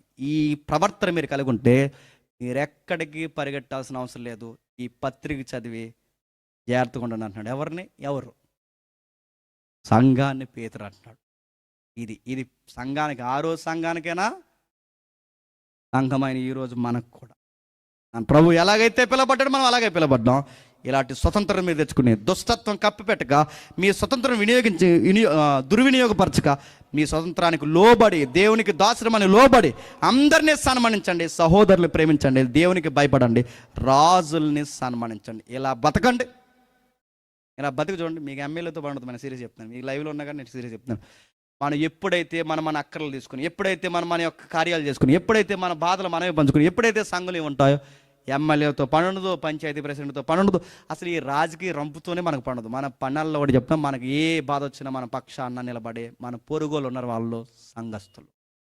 ఈ సంఘంలో ఎప్పుడైతే ఇవి జరుగుతాయో నీకు మేమున్నాం పెద్దమ్మ బాధపడకు, మేమున్నాం పెద్ద అయినా బాధపడకు, మేమున్నా నీ పక్షాన్ని నిలబడడానికి ఎప్పుడైతే సంఘంలో స్టాండింగ్ తీసుకుంటారో నియోజకవర్గంలో జరిగిన కార్యాలన్నీ ఏ వర్గంలో జరుగుతాయి చెప్పనా? ప్రభు అయిన యేసుక్రీస్తు సంఘంలో జరుగుతాయి. అవి జరిగించాలని, ఇవి చూపించాలని. బయట మాట్లాడుకుంటారు, రే మీకు ఎమ్మెల్యే లేకపోయినా ప్రెసిడెంట్ లేకపోయినా ఎంత బాగా మీరు ఎలా ఉండగలుగుతున్నారంటే అప్పుడు ఎమ్మెల్యేకి, ఆ ఎంపీకి లేదా ఆ ప్రెసిడెంట్కి తెలియాలి వీళ్ళు యేసు ప్రభువుని బట్టి ఉంటారండి అని. ఆ సాక్ష్యం ఇవ్వడానికే నిలబడ్డాం. నేను మళ్ళీ చెప్తున్నాను, కష్టం వచ్చినా, కన్నీరు వచ్చినా, ఇబ్బంది వచ్చినా, ఏదొచ్చినా క్రీస్తు వైపు చూడండి. ఉంటే దేవుని మహిమపరచండి, లేకపోయినా దేవుని మహిమపరచండి. ధర్మశాస్త్రం నీకు నాకేం చెప్తుందంటే పాపాత్ములైన మనల్ని విడిపించి పుణ్యాత్ములు మనం చేసి నిన్ను వలే నీ పొరుగు వాడిని ప్రేమించు. ఇదే ధర్మశాస్త్రం. ఇది చేయడానికే మన శిక్ష ఆయన మీదేసుకున్నాడు, ఆయన నీతిని మన మీదేశాడు. ఈ నీతిని ప్రకటించడానికే కృతజ్ఞత కూడికైనా, ఏ కార్యాలైనా ఇవి చేయడానికి మనం. ఇది చేయకుండా, ఇది అర్థం కాకుండా మీరు ఏ డొల్లి సాక్ష్యాలు చెప్పండి, దేవుని ఎదుటే వ్యర్థ ప్రయత్నమే. ఎందుకంటే డొలి సాక్ష్యాలు ఎక్కువైపోయినాయి కదా, ఉల్లిపాయ సాక్ష్యాలు, పిల్లుల సాక్ష్యాలు, సీపుల సాక్ష్యాలు, ఈ సాక్ష్యాలు ఎక్కువ. ఇది కాదు సాక్ష్యం అంటే. సాక్ష్యం అంటే క్రీస్తులోకి ఎందుకు వచ్చావు నేను నిలబడ్డమే సాక్ష్యం. అట్టే సాక్షి కుటుంబం ఎల్లకాలం దేవుని ఎదుట తెలియచేయనుగాక. Amen, amen, amen. ప్రార్థన చేద్దాం. ప్రేమగల తండ్రి, కృపగల దేవ, ఎవరికి ఈ సంగతి అర్థమయ్యే సుదీర్ఘమైన మాటలు తండ్రి. అర్థం చేసుకున్న వారు ధన్యులు, అర్థం చేసుకోలేని వారి ఆత్మలకు వారి ఉత్తరవాదులు. బిడ్డలతో మాట్లాడినందుకు మీకు స్తుతులు తండ్రి. ఈ మాటలు తండ్రి పాత నిబంధన నుంచి క్రొత్త నిబంధన వరకు ఎలాంటి బాధ్యత మా మీద పెట్టారో మాకు అర్థమవుతుంది. ఊరకే మమ్మల్ని పిలవలేదు తండ్రి. క్రైస్తవులకు వచ్చి ఒక గంట కూర్చొని వెళ్ళిపోతే పుణ్యం జరుగుతుందని కాదు తండ్రి, మీ గుణాతిశయాలను ప్రచురం చేయడానికి మేము పిలువబడ్డాం. మీ బిడ్డలుగా కుటుంబానికి మేలు అనుగ్రహించారు. చేయబడిన మేలు తండ్రి వారు ప్రచురించడానికి కృతజ్ఞత కొడుకుని ఏర్పాటు చేశారు. ఇందులో సువార్తకే ప్రథమ స్థానం ఇచ్చారు తండ్రి. అందరి బట్టి మీకు స్తుతులు. అనేక ప్రాంతాల్లో తండ్రి వివరణ చెబుతున్నాం, విన్న వాళ్ళందరినీ తండ్రి ఆశీర్వదించండి. ఎవరైనా మాటలు తప్పుగా తీసుకుని మమ్మల్ని చెడ్డ వ్యక్తులుగా తండ్రి వాళ్ళు అనుకుంటే, మనసత్తులుగా భావిస్తే వారిని క్షమించండి, వారిని దీవించండి. వారికి మాకు సఖ్యత కలగజేయండి. మా శత్రువుల్ని, మిత్రుల్ని, అందరినీ, సహోదరుల్ని, కుటుంబీకుల్ని, వారి యొక్క పనుబాట్లని, సేవకుల్ని అయినా జత పని వారిని అందరినీ మీ చేతులకు అప్పగిస్తూ క్రీస్తున్నామని ప్రార్థన సమర్పిస్తున్నాం తండ్రి. Amen, amen, amen.